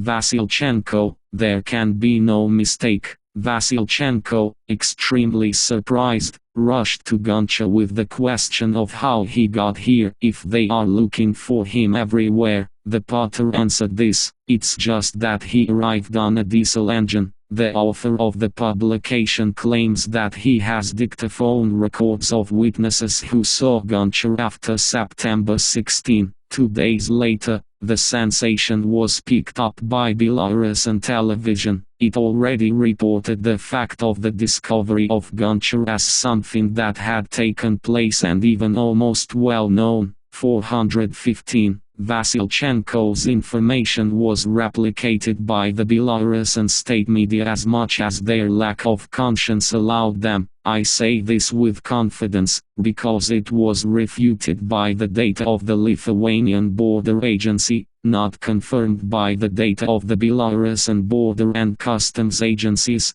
and also refuted by Semyon Sharitsky. Moscow Trail. Everyone was excited by the publication in the Moscow newspaper Vremya a man of a certain analytical note that appeared just a few days after the disappearance of Goncha, the author of which was allegedly Viktor Goncha. Let's reproduce some fragments from this text. Directors of state enterprises, owners of private firms and entrepreneurs are not satisfied with the constant deterioration of the conditions for their activities, confusion with finances, fiscal economic policy, and the introduction of ever greater restrictions in the monetary sphere. In addition, they are annoyed by the obvious incompetence of some of Lukashenko's henchmen. Not in favor of Lukashenko are the moves in the power structures. his threats, public insults, detentions of high-ranking officials, as well as the disappearance of Interior Minister Yuri Zakharenko and National Bank Chairman Tamara Vinnikova deprived the nomenclature of security guarantees. Uncertainty about the future is forcing apparatchiks to look for ways to change the current situation, including those related to the replacement of the head of state. Officials are dissatisfied with Lukashenko's unjustifiably conflicting foreign policy line, which is why they cannot obtain visas to enter the United States and most European countries. The president's inner circle is very heterogeneous. This is the head of the administration, Mikhail Myasnikovich, a stranger to Lukashenko, held by outright blackmail, but with real authority among the nomenclature and strong Moscow ties. The most trusted persons include Vice Speaker of the House of Representatives Vladimir Konoplev and Chairman of the National Television and Radio Company Grigory Kisel. The most reliable support is the State Secretary of the Security Council Viktor Shaiman and the manager Ivan Titenkov, but the authority of the latter in the eyes of Lukashenko has been undermined not without the participation of the former. They represent two different clans, warring over spheres of influence. In principle, Alexander Lukashenko's comrades in arms are ready to surrender him, but they do not take any steps, fearing for themselves when new forces come to power. 416. What followed was a far from respectful characterization of the Belarusian opposition. The latter circumstance made many Belarusian oppositionists suspect a fake in the document, although the text published in the Vremya MN newspaper was not a fake. It was prepared by Guncha's intellectual headquarters as an analytical note, which was supposed to precede the appearance of a restless oppositionist in the office of one of the high Russian officials. The mechanism was launched and the publication appeared as usual, especially since its authors were not at all sure that Guncha would not appear in a few days, in accordance with one of two scenarios. Let's give the floor to Yevgeny Budinas, who at that time was a member of Guncha's intellectual headquarters. Guncha did not stop thinking about how to turn the tide in the country. Two scenarios were born. The first, and its authorship belongs to Guncha, is the scenario of a palace apparatus coup. It was about holding confidential talks with all the deputies of the Supreme Council of the 13th Convocation, which had already been, and agreeing on their return to the Supreme Council, which would ensure a quorum, and the impeachment story was instantly revived. In this case, Lukashenko would have been removed from power. She would have moved to the period legalized by the Constitution, to the Supreme Council. Guncha, acting as its chairman, became the head of state for this time, and he would hold presidential elections. However, without the support of Moscow, all this was impossible. These documents were prepared for the Moscow leadership, and the only thing that was required of Moscow was to invite 5 or 6 top Minsk officials to the very top, meaning the head of the administration and law enforcement agencies, and hint to them that this constitutionally sound idea should be supported. Guncha did not doubt for a moment that Lukashenko, he knew him best of all, and was sure that he was manically cowardly at heart, would have surrendered as soon as these 6 people entered his office. This is one scenario. Quite unexpectedly, Guncha, without waiting for a decision in Moscow, running, as they say, with his hind legs behind his front ones, rushed into negotiations with the deputies of the Supreme Council. In 2 weeks, he traveled all over the Republic, arrived a little alive, but with encouraging results. Fiction, I don't think, if only because, long before Guncha's disappearance, I knew about the personal relationship of his friends with one of the key figures in the inner circle of President Boris Yeltsin, Valentin Yumashev. through Yumashev, Goncha sought a meeting with Anatoly Chubay, who at that time retained full influence on the political situation in Russia and on the people who made real decisions at that time. But back to the second scenario, Eugene Budinas continues. On Monday or Sunday, the session of the Supreme Council of the 13th Convocation was to be held. From the point of view of many of his deputies, Viktor Goncha behaved incorrectly in relation to negotiations with the authorities. He was quite clearly aware that if he entered into futile negotiations, he would only get entangled in this mire, and he will lose the image of a bright and implacable politician. He will become a herald of compromise. Viktor was tormented, even physically depressed. On the one hand, it was impossible to quarrel with his colleagues in parliament. On the other hand, he understood how destructive a compromise was for himself, and I thought about how this story would turn out. We understood him well. His entire path in politics was the path of drastic actions, uncompromising, often shocking the public, and here he had to bleat like a lamb, start to win something over fads, for the benefit of the poor. It could not suit him in any way. It was then that a scenario was proposed, not thought out but invented. With his disappearance, Yuri Kashchevatsky and I came up with the idea that it would be best for Goncha to disappear for a while. Around this, a wave of scandal would rise. It is necessary to negotiate, but there is no main negotiator. During this time, consultations were to be held in Moscow. We did not doubt their success, and against the background of the beautifully arranged appearance of Goncha, he could immediately begin to implement the constitutional, and in fact, hardware, coup he invented, in order to return Belarus to the constitutional field. The party liked this scenario. The only thing left was to come up with an effective return, to which Kashchevatsky and I received the task. The party never doubted that he was being followed and eavesdropped on. He himself told me about this before we started to clash over the virtual elections, and there certainly must have been a leak of information. Firstly, what three people know, the pig also knows. Budinas continues.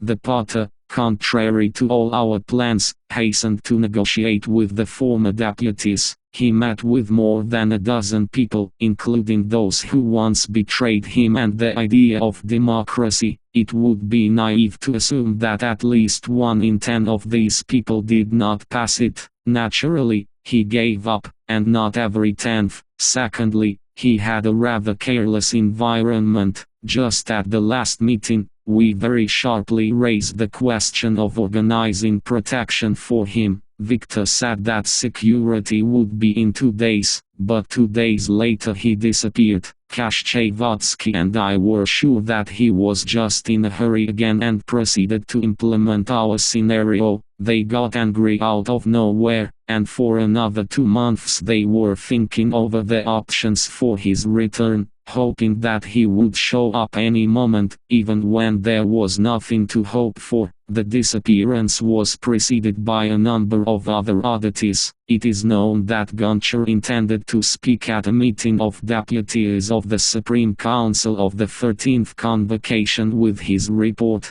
Before that, he tried to restore normal relations with those who became perhaps his harshest critics in the Belarusian political establishment. He began to call the deputy of the Supreme Council Olga Abramova. Only she and Gennady Karpenko, as we remember, voted against the virtual elections proposed by Goncha. Goncha called me and asked me to read the text of his forthcoming report and edit it. This was a complete surprise for me. Goncha knew about my negative attitude towards his idea of the 1999 elections. Perhaps these calls to both Abramova and me meant an attempt to restore relations and prevent possible attacks against her. Our meeting did not take place, but I have no doubts about Goncha's intentions. It turned out that initially Goncha and Krasovsky were not supposed to go to the bathhouse together. Valery Shchukin, deputy of the Supreme Council of the 13th Convocation, says, the three of us were going to go to this ill-fated sauna,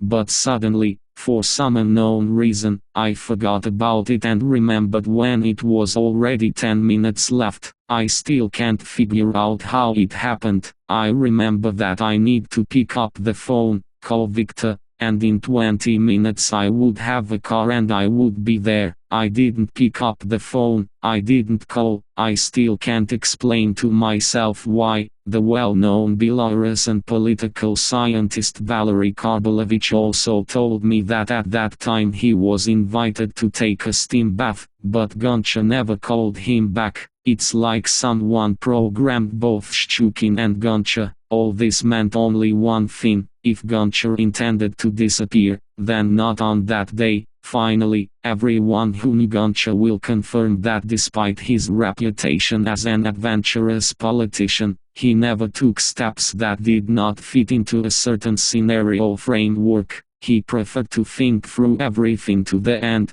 and not rely on the will of fate. He could not act out his own disappearance, if only because there was no return scenario. After all, any thoughtlessness would immediately turn into political disgrace for him. No, least of all, this disappearance resembled a staged or practical joke, an attempt at justification, but with the explanation of what happened and how. The matter became more and more confused. Word to the correspondent of Belorusskaya Delova Gazeta Viktor Martinovich: immediately after the disappearance of Goncha, the investigating authorities found an imitation of a car accident behind the bathhouse, pieces of glass and headlights, blood, brake marks. However, there was no accident there. This is evidenced by two facts. First, none of the witnesses we interviewed, of those who were in the bathhouse or not far from the bathhouse at the time between 22.40 and 22.45 on September 16, could remember anything even remotely resembling the sound of a collision. If there really was an accident behind the bathhouse with the participation of this car, and such that as a result of it the blood remained even on the pavement, the sound of the collision would be heard not only in the bathhouse, but also within a radius of 2 blocks around. Second, there is a narrow road around the building, designed to give cars the opportunity to turn around. It has 2 exits. The first is across the yard towards Rabaki Lane, the second is into the narrow gap between the 2 houses. Traces of the accident were found right here at the second exit. So, the intrigue lies in the fact that this exit leads to a dead end. If you go forward, you will go out to a wasteland decorated with rusty dustbins and other nonsense. Krasovsky's car simply could not go in this direction without special need. In the event that they were taken at the exit, which, we recall, leads to a wasteland, the sounds of the struggle would attract the attention of eyewitnesses. One must think that this kind of detention takes place according to all the rules of the genre, with armed people in masks, etc. Such pictures remain in the memory of the people for a long time, and the special services are not so stupid as to carry out such a responsible detention in the courtyard of a residential building at the hour when all its inhabitants have already returned from work and are eager for spectacle. So, most likely, the jeep freely left the yard and rushed somewhere, where Goncha and Krasovsky left the bath between 22.40 and 22.45, and Potter was in a hurry to go home, because he was waiting for a phone call. Thus, logically, after leaving the bath, Viktor Goncha in Krasovsky's car should have immediately rushed towards the house. Zavodskoy district of the Belarusian capital is not the busiest, especially at 22.40, and therefore, along the route of the jeep one must think that there were more than a dozen places that were optimal for detention. What happened there is unknown, but something was happening. After that, they simulated an accident on Fabrikna Street 417. It was only obvious that the operation to capture two young and physically strong people would not have been possible for anyone to carry out except for trained and well-equipped professionals. But who are these professionals and who did they work for? At that time, no one simply had an answer to these questions, as in the story with the disappearance of Zakharenko. Both disappearances were commented by Alexander Lukashenko, and not just anywhere, but in the State Duma of the Russian Federation. You will notice that two people have disappeared, practically bankrupt, two people in politics, not those that can be rivals to the current president in the future, but those that have already turned out to be one back 418, but neither Zakharenko, nor even Goncha, in his eyes, could be played cards, and Lukashenko's attempt to present them as such testifies precisely to the fact that he considered them very dangerous. In any case, he always tried to publicly defame everyone who began to pose at least some danger to him. Of course, Lukashenko could not have been unaware of Goncha's preparations for a staff coup. Moreover, about the readiness of many deputies to return to parliament, I was horrified when I found out that Viktor had negotiated with the deputies, recalls Evgeny Budinas, and he arrived, all trembling with excitement. He felt that it was working out, but the fact that this is happening was felt not only by him. Lukashenko also felt, and like it or not, but behind the fact that he publicly calls these people bankrupt, one can guess an attempt at self-justification. They didn't disappear. The official investigation proceeded on its own. The investigators were helped by the tragic circumstance that, even earlier, among the persons whose disappearance received a loud response in society, there was also the cameraman of the old film crew Dmitry Zavodsky 419. Dmitry could in no way be considered a competitor of Alexander Lukashenko in the struggle for the presidency, and therefore his case could be carried out without fear of unnecessary political complications. Studying the materials collected on the Zavodsky case, the investigators came to unexpected conclusions that literally shook the foundations of state power in Belarus. In 2000, a former officer of the Almaz Special Unit, Ignatovich, was detained in Chechnya. After the arrest, Russian special services spoke with him. He said that he, on the instructions of the highest officials of the power ministries of the Republic of Belarus, was carrying out a special task. He was kept under arrest for 10 days and released. After Ignatovich returned to Belarus, he was detained. At the time of his arrest, he committed many crimes as part of a formed criminal group. Among them are not only abductions, murders, robberies, but also the most relevant cases, the abductions and murders of politicians. When Ignatovich was developed, it was established that on May 13, 2000, he, together with his accomplices, under the leadership of the commander of the special unit of the Ministry of Internal Affairs of the Republic of Belarus Saba Dmitry Pavlichenko, participated in the abduction of the head of the Control and Auditing Department of the Ministry of Culture of the Republic of Belarus A.V. Grochev. His abduction took place in an ambulance. 5-6 people participated in the abduction. People acted arrogantly, clearly well organized. Grachev was taken to the area of the northern cemetery, where they put a gun to his head and threatened him with death. After the arrest of Ignatovich, information was also received, confirmed by the materials of the criminal case, that Sub-Commander Pavlichenko participated in the abduction of Grachev. Grachev identified Pavlichenko as the person who had participated in his abduction. To detain Pavlichenko as a possible member of a criminal group, the leadership of the prosecutor's office of Belarus was given the go-ahead 420. It was very difficult for Prosecutor General Oleg Bushelko to decide on this detention. Colonel Dmitry Pavlichenko was a figure known both personally to Secretary of State Viktor Shimon and to President Alexander Lukashenko. Investigator Oleg Slukak testifies 421. After the referendum of 1996, the Secretary of the Security Council of the Republic of Belarus Shimon instructed the commander of the internal troops Sivakov 422 to create a team that could carry out any assignment up to the murder. Sivakov instructed his subordinate officer of the Special Forces Brigade of Internal Troops, Dmitry Pavlichenko, to select people for special operations.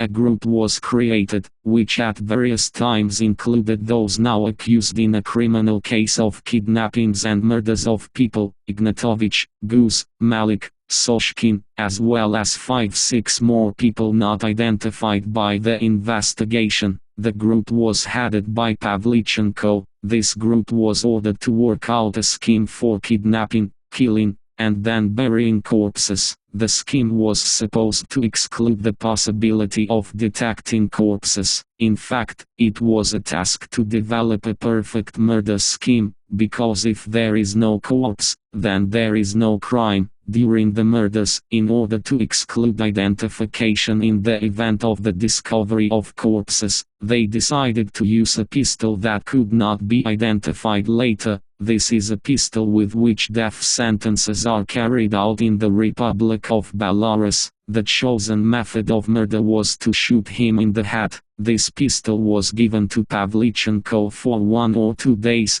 and after the order was completed, it was returned to its place. After developing a detailed scheme of the perfect murder and approved by the highest authorities, the group was instructed to test this scheme on criminal authorities. The Belarusian thief in Lukashenko was the first to go missing. Then the lesser authority Mamontinok disappears, as well as more or less major criminal authorities living on the territory of the Republic of Belarus. At the same time, rumors began to circulate in criminal circles that a group had been created by the authorities that was engaged in kidnappings and murders of criminal authorities. 423. Criminal authority Shovlik had a first and last name, as it should be for any citizen, Nikolai Kleshk. On the day of his disappearance, his young wife was waiting for him, as usual, until she looked out the window and saw that her husband's jeep was parked under the window, empty. Neither Shovlik himself, nor the driver security guard was present at the scene. They were not seen again. After the disappearance of the above persons, no one raised a fuss. This scheme was considered ideal, and the group began to entrust even more serious orders,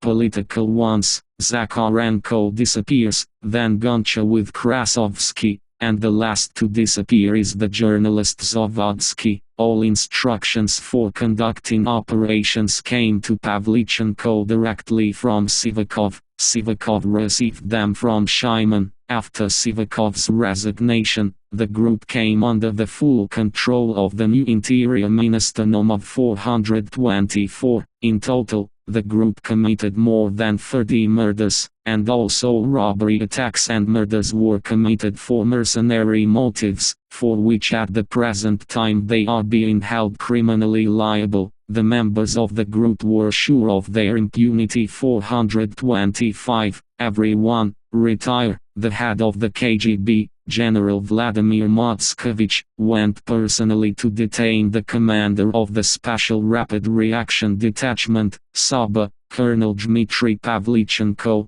Pavlichenko did not resist arrest, however, he asked permission to call, which he was not refused. The prosecutor general interrogated the detainee. At that time, Zavodsky was most interested in the investigation. From Pavlichenko, after Buzhalko talked to him, information was received that Zavodsky's corpse was in the area of the northern cemetery. Most likely, the missing Belarusian politicians are also there, Zakharenko, Gonchar and businessman Krasovsky, and on the same day, the place where he was buried, where his corpse was located, was approximately established, because no one doubted that Zavodsky had really been killed, and personally Buzhalko signed a request addressed to the Prosecutor General of Russia Ustinov. He asked to provide equipment designed to find corpses in the ground, as well as specialists, since such equipment was not available in Belarus at that time. She is missing now. 426. The call that Pavlichenko made before his arrest was most likely to Viktor Shaiman. This fundamentally changed the course of things. Pavlichenko was placed in the KGB detention center, but the next morning he, as if nothing had happened, went out of there. It was released by employees of the Security Council. Moreover, on the personal instructions of the then Secretary of the Security Council of Belarus Shaiman,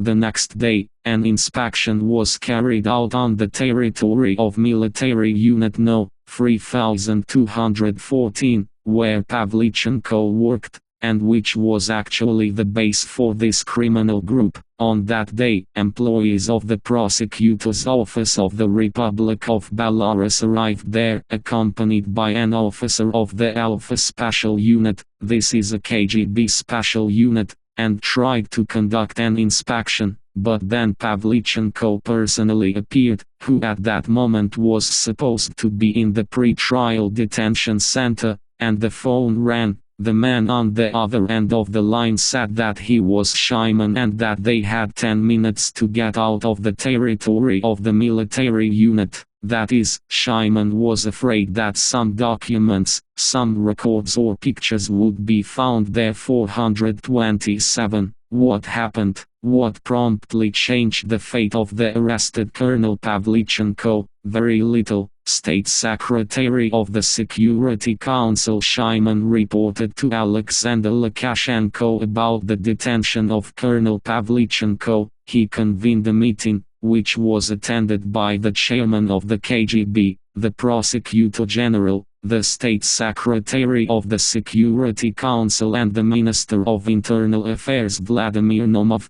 whose visa was also found on the decision to detain Pavlichenko. What they were talking about is covered in darkness, but after this conversation, by decree of the President, the State Secretary of the Security Council, the Prosecutor General, and the Chairman of the KGB are removed from their posts, and in addition, the Minister of Culture. For the public it was a mystery. What does the Minister of Culture have to do with it? Most likely, despite the fact that all the troubles of Dmitry Pavlichenko, as we remember, began precisely with the testimony of Grochev, an employee of the Ministry of Culture, which gave the investigation team the opportunity to get on the trail of Pavlichenko. But there is no mystery in the fact that Lukashenko fired Motskovich and Buzhalko. Both showed initiative and independence, going further than they were asked in the investigation. They got to the point that they demanded to remove Viktor Shaiman himself. This is unforgivable. Digging on the Shaiman is the same as holding the president accountable, but Viktor Shaiman was also fired, together with them,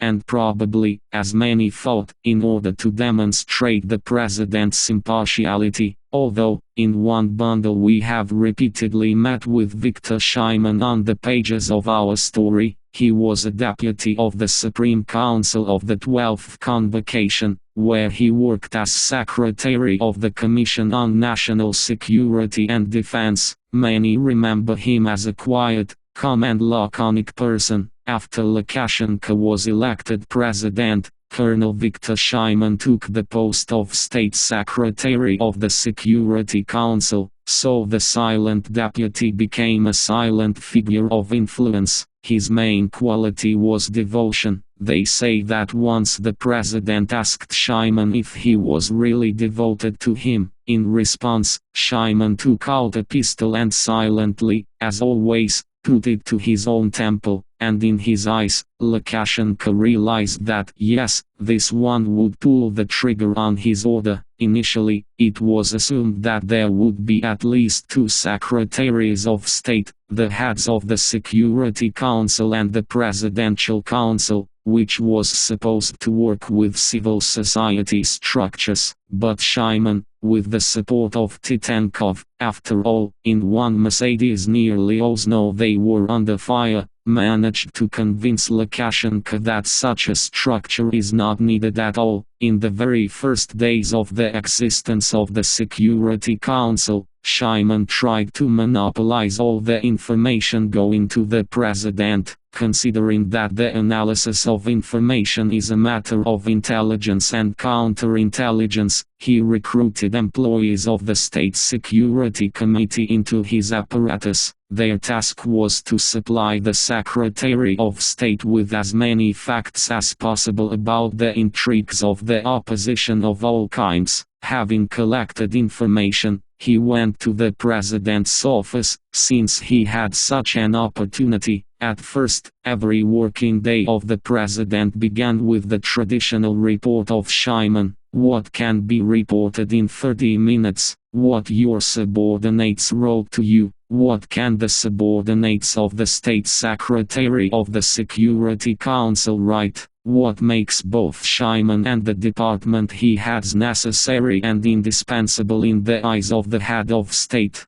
Danger, enemies everywhere, there are intrigues in parliament, the generals are plotting, the economy is collapsing, enemies everywhere, everywhere. Lukashenko started his working day with this 428. Shimon was needed. It is unlikely that anyone in his place would serve Lukashenko so zealously, purging, for example, authoritative and influential people from the army and special services. Shimon waged a real war with the generals. Particularly scandalous was the resignation from the post of Minister of Defense, Lieutenant General Leonid Maltsev 429. He was expelled in disgrace because he allegedly went out to greet the staff of the Minsk Medical Institute in a drunken state. According to eyewitnesses, Maltsev was absolutely sober until he took a sip from a glass of water standing in front of him. Then he was led 430.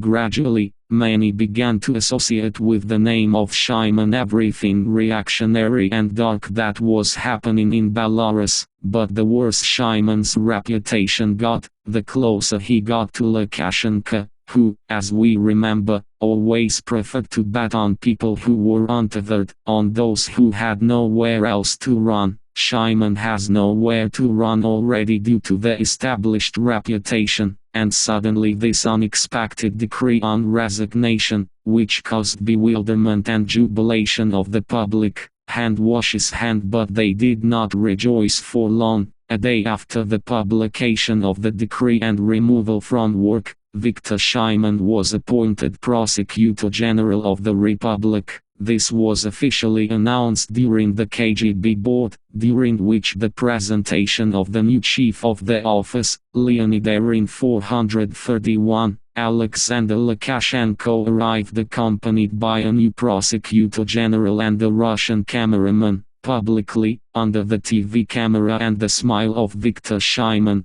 who was not at all dejected by his resignation yesterday, the country's main state intelligence service was blasted. With this appointment, Lukashenko tied Shimon to himself more tightly than already convicted criminals are handcuffed to each other. but it was the appointment of Shyman to the post of Prosecutor General that deprived them both of the presumption of innocence in the eyes of society, primarily Western society. After all, what happens? Yesterday's Prosecutor General Oleg Buzhalko asked the president to protect him from Shyman's pressure, which interfered with the work of the investigation team. Now Shyman did not have to put pressure on anyone. The investigation had passed under his undivided control, and it got really dark. Immediately, signed by the new prosecutor, a new letter is sent to Ustinov in Moscow. It says that the need to carry out work to find corpses in the ground has disappeared. No wonder Lukashenko reproached the former prosecutor Buzhalko. Do you need the opposition to carry coffins with their bodies around Minsk? 432 Silent and testifying General Vladimir Motskovich was sent as an ambassador to Serbia, having previously arranged for him another test of loyalty and tolerance. Belarusian television and the foreign ministry vied with each other to inform the public that in Minsk, it turned out, the Belgrade scenario of establishing illegitimate power was being worked out. It turned out that the new president of Yugoslavia, to whom Motskovich was going to present his credentials, was in fact illegitimate. It was a scandal, but Motskovich pretended not to notice anything, and set to work on a new job. He spoke about the missing only once, when Viktor Goncha's wife, Zinaida Goncha, got through to him. Motskovich could not refuse to meet with her. They arranged a confidential meeting. She got into a car with him, and they drove into the courtyard of a house that Zinaida had never been to. Sitting in the car, they talked for about 3 hours. Zinaida Goncha says, "I got the impression that he manipulated me like a girl. He brought me to some courtyard, where a KGB officer also came out of the entrance. Motskovich says to me, 'We were spotted.' I say, 'You should have taken me to the KGB yard. They definitely wouldn't have spotted me there. Why did we climb into someone else's yard?' Motskovich knows everything, but he has not confirmed or denied anything. He's too smart, and he obviously secured himself by demonstrating our meeting to the special services. I can, they say, lay everything out for cleanliness." So far, former Prosecutor General Oleg Buzhalko has not spoken either. We can judge the degree of his awareness only from the retellings of Vasily Leonov, who managed to talk with Oleg Alexandrovich when he was forced to hide in Russia. Leonov spoke about this at one of the press conferences. Buzhalko spoke in detail about the fact that Lukashenko interfered in every possible way with the investigation. He demanded to stop the investigation in relation to establishing the true reasons for the disappearance of Zakharenko and Goncha. Here is what he said to Buzhalko: "You brought me to exhaustion. I don't sleep at night. I swallow handfuls of pills, and you dig under me. Quit looking for Zakharenko and Goncha, look for Dima Zavodsky." To be honest, I did not record our conversations on a dictaphone or a video camera, although there was such a possibility. Buzhalko promised to tell everything. The fact that death squadrons were created by ex-Minister of Internal Affairs Yuri Sivakov on the basis of special forces in order to remove criminal authorities, entrepreneurs, rich people. Shyman gave the command to exterminate political figures. I have 3 witnesses who gave me the right to speak today. These people were present at my meetings with Buzhalko. They are ready to appear in any court, including the Belarusian one, if they are guaranteed security. 433. Unexpectedly, another indirect evidence of the possible involvement in the activities of the death squadron of the highest officials of the state appeared. Asked for political asylum in Germany, the head of CISONO, one of the Ministry of Internal Affairs of Belarus, Oleg Alkayev,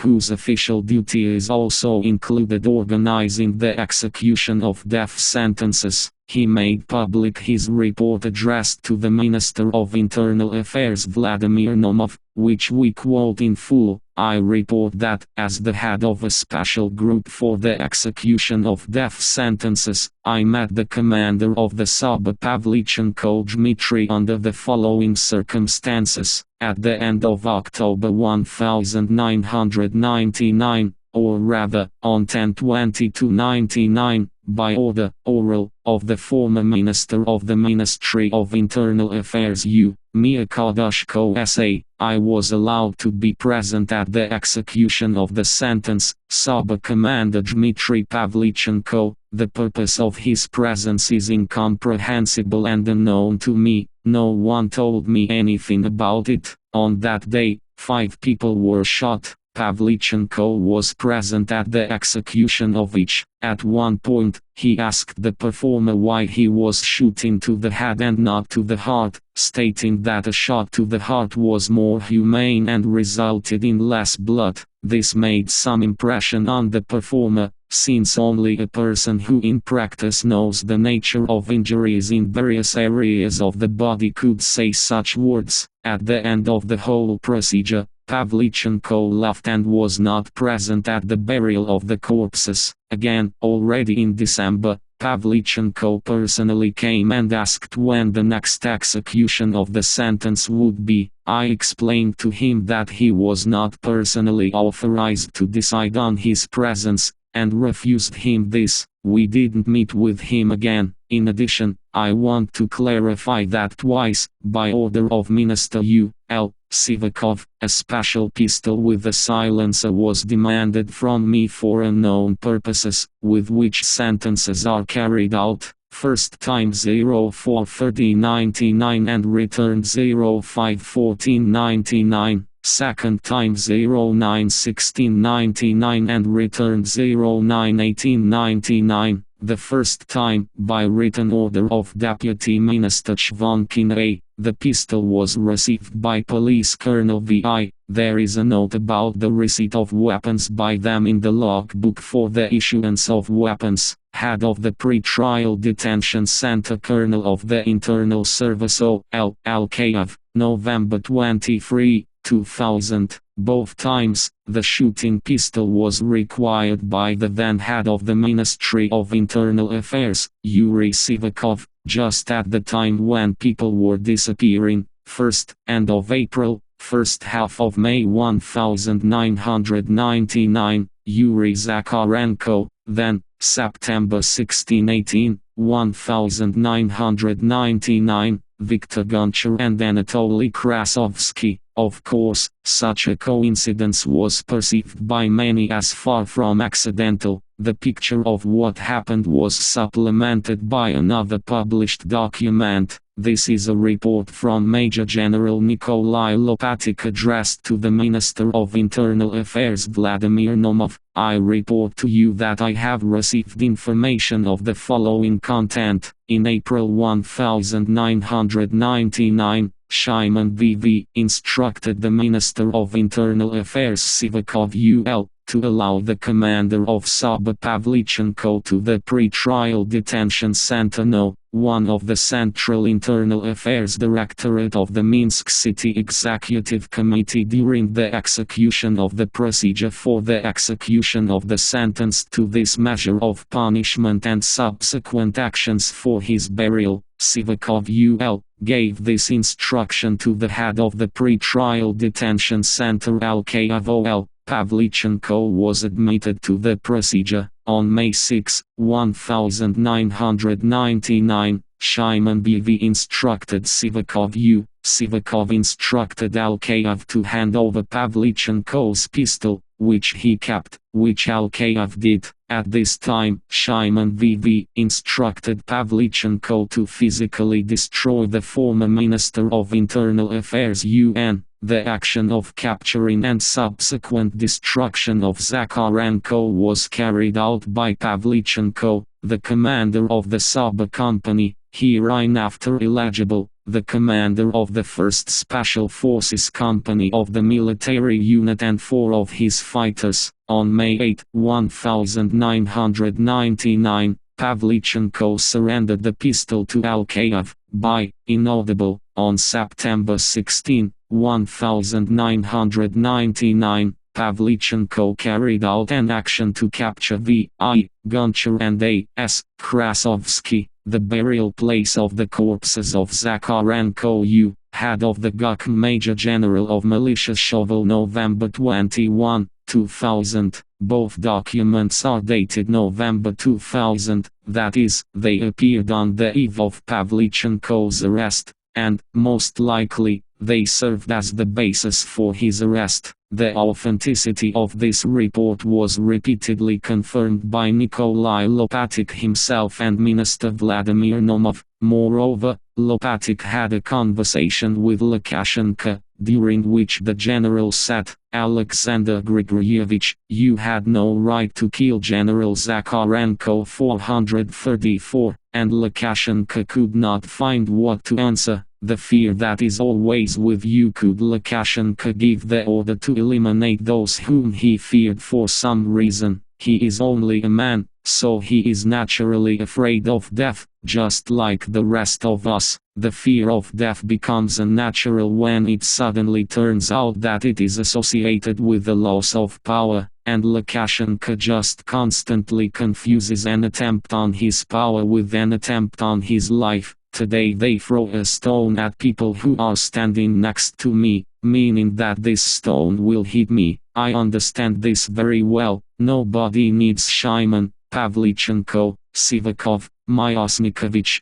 or Yermoshin. In this case, you need to kill Lukashenko 435. The opposition consists of terrible people who are already thinking about how they will imprison me or destroy me after my resignation," said Belarusian head of state Alexander Lukashenko at a recent press conference. 436. Today they have a lot of measures prepared against the leadership of our country. Recently I received additional information about what they are planning up to the forceful destruction of the president. You tell them, let them go to this point immediately. 437. Even the scandal surrounding the expulsion of Western diplomats from the village of Drozdy, Lukashenko connects with the danger that threatened his life. About 60 criminal cases have been initiated. It's probably too early to say, but the president's life hung in the balance. This crime was prepared, unfortunately, a few meters from here, from Drozdov, ER,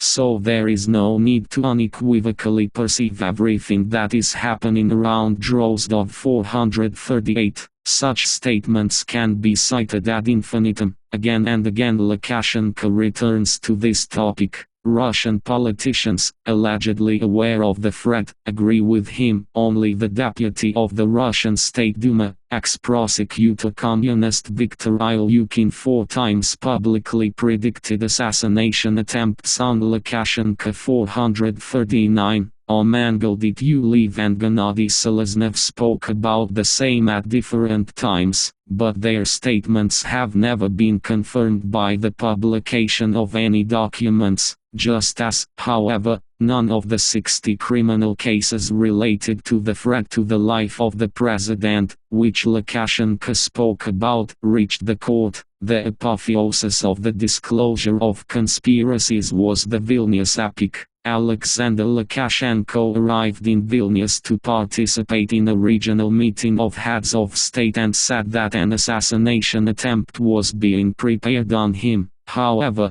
the Lithuanian Ministry of Internal Affairs first discovered on its territory foreign intelligence services that were monitoring the citizens of Lithuania without the permission of the Lithuanian side, and expressed extreme dissatisfaction with this, and then took up the activities of its citizens, who, as it should have been assumed, were not going to hunt Lukashenko at all. Apparently, Lukashenko believes in what he is talking about, and such a belief is always a convenient excuse for any self-justification, no matter how far in your self-defense you go. No more looking for the guilty. Until now, neither Shimon nor Lukashenko have provided the public with any evidence of their non-involvement in the disappearance of politicians, and all the arguments cited by Lukashenko have so far only demonstrated his readiness to dodge and prevaricate. Thus, during a press conference dedicated to the 10th anniversary of his own rule, President Lukashenko said,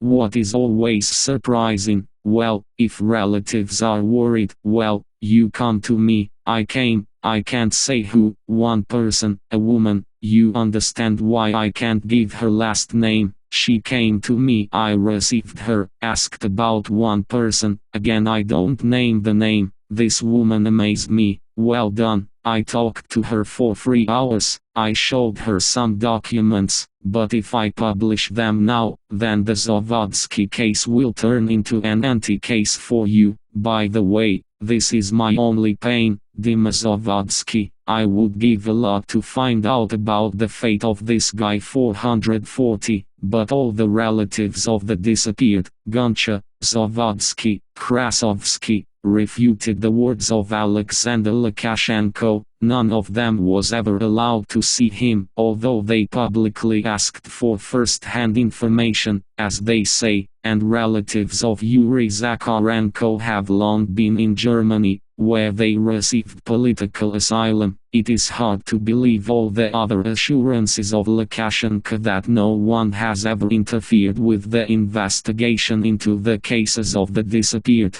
Lukashenko cannot but understand that his silence about the disappearances of famous people turns against him. That's why it explodes, so that journalists don't suffer anymore about all these high-profile cases and crimes. I want to state the following. Yes, it's my fault that this happened in the country, me because I am the president, and don't look for the guilty anymore, and so I bear full responsibility for this and other things. 441. But do not just think that this is a confession. Rather, it is an attempt to justify itself on the basis of the reverse principle. Therefore, I emphasize once again, do not try to find the guilty, only I am to blame. There is nothing new in this primitive technique, but I will be judged only when the people refuse to trust me, and when they take over,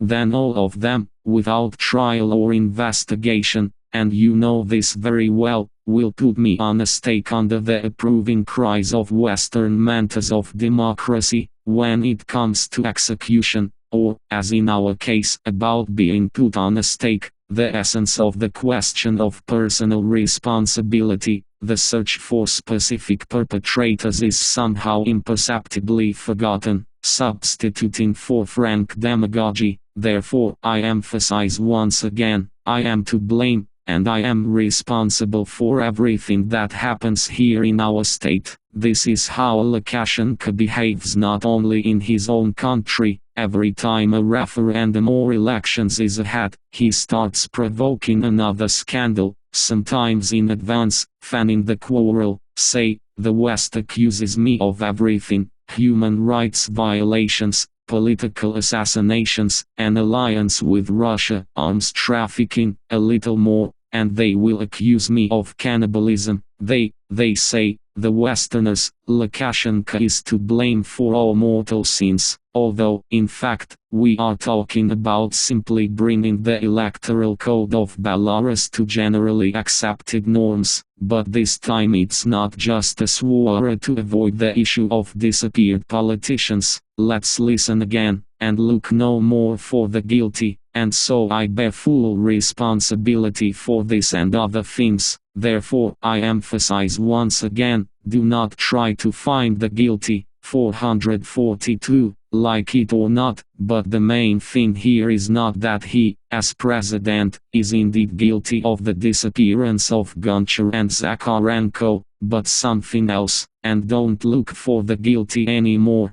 After all, he doesn't repeat this in the kitchen to his wife, but to the highest ranks of the KGB, who are just obliged to look for the guilty, and he says this a few months after the resounding resignation of KGB chairman Vladimir Motskovich and Prosecutor General Oleg Buzhalko, who tried to find these very guilty ones. True, once he refused this technique of a clinical brawler. This was in 1996. Viktor Goncha was then the Secretary General of the CIS Economic Court. The car in which he was driving home was suddenly shot at by a police patrol for no apparent reason. An assistant sitting next to him was wounded. Goncha was a deputy of the Supreme Council, and the deputies, who were already preparing for impeachment, raised a fuss, and then Lukashenko called Goncha at home. Here is how Zinaida Goncha recalls it years later. I pick up the phone, and I hear, "Alexander Grigoryevich will speak with you," and his voice, "Zina, hello." Of course, I sat down. He says, "Now we are gathering the security forces, we will discuss this topic, but do you even believe that it was not me who shot? I believe that you did not shoot personally, but that you could give the command, I have no doubt about it." And he began to ask me, "How are things in general? How are my parents? How is my mother? How is my father?" I say, "Don't you remember that I don't have a dad? You yourself came to the funeral," and somehow the conversation ended there. Viktor got angry when he found out about this. Imagine, Katya, Goncha's wounded assistant, F, has just been operated on. Zanya, Goncha's driver, detained by the police, F, is in prison, and I'm chatting with some president on the phone. Instead of go to them, Viktor directly told me, "What, you couldn't send him to hell?" Probably, at that moment, Lukashenko really wanted Zinaida to believe that he was not to blame for this shot. Therefore, he did not shout, did not scandal, did not threaten anyone, and, it seems, he was not even offended, realizing that they did not believe him, because really, who is to blame if not him as president? But to what extent and what exactly he is personally guilty of, we seem to find out only when the people refuse to trust him. Lukashenko himself said so. In the meantime, this does not happen. You can make a scandal, beating yourself in the chest. In the end, there is a presumption of innocence. No one, except for a few dozen people who go out into the street with portraits of the disappeared and the slogans "Where is Zakharenko? Where is Goncha?" competitors, although he took full advantage of their disappearance. Now no one prevented Lukashenko from being re-elected for the second time.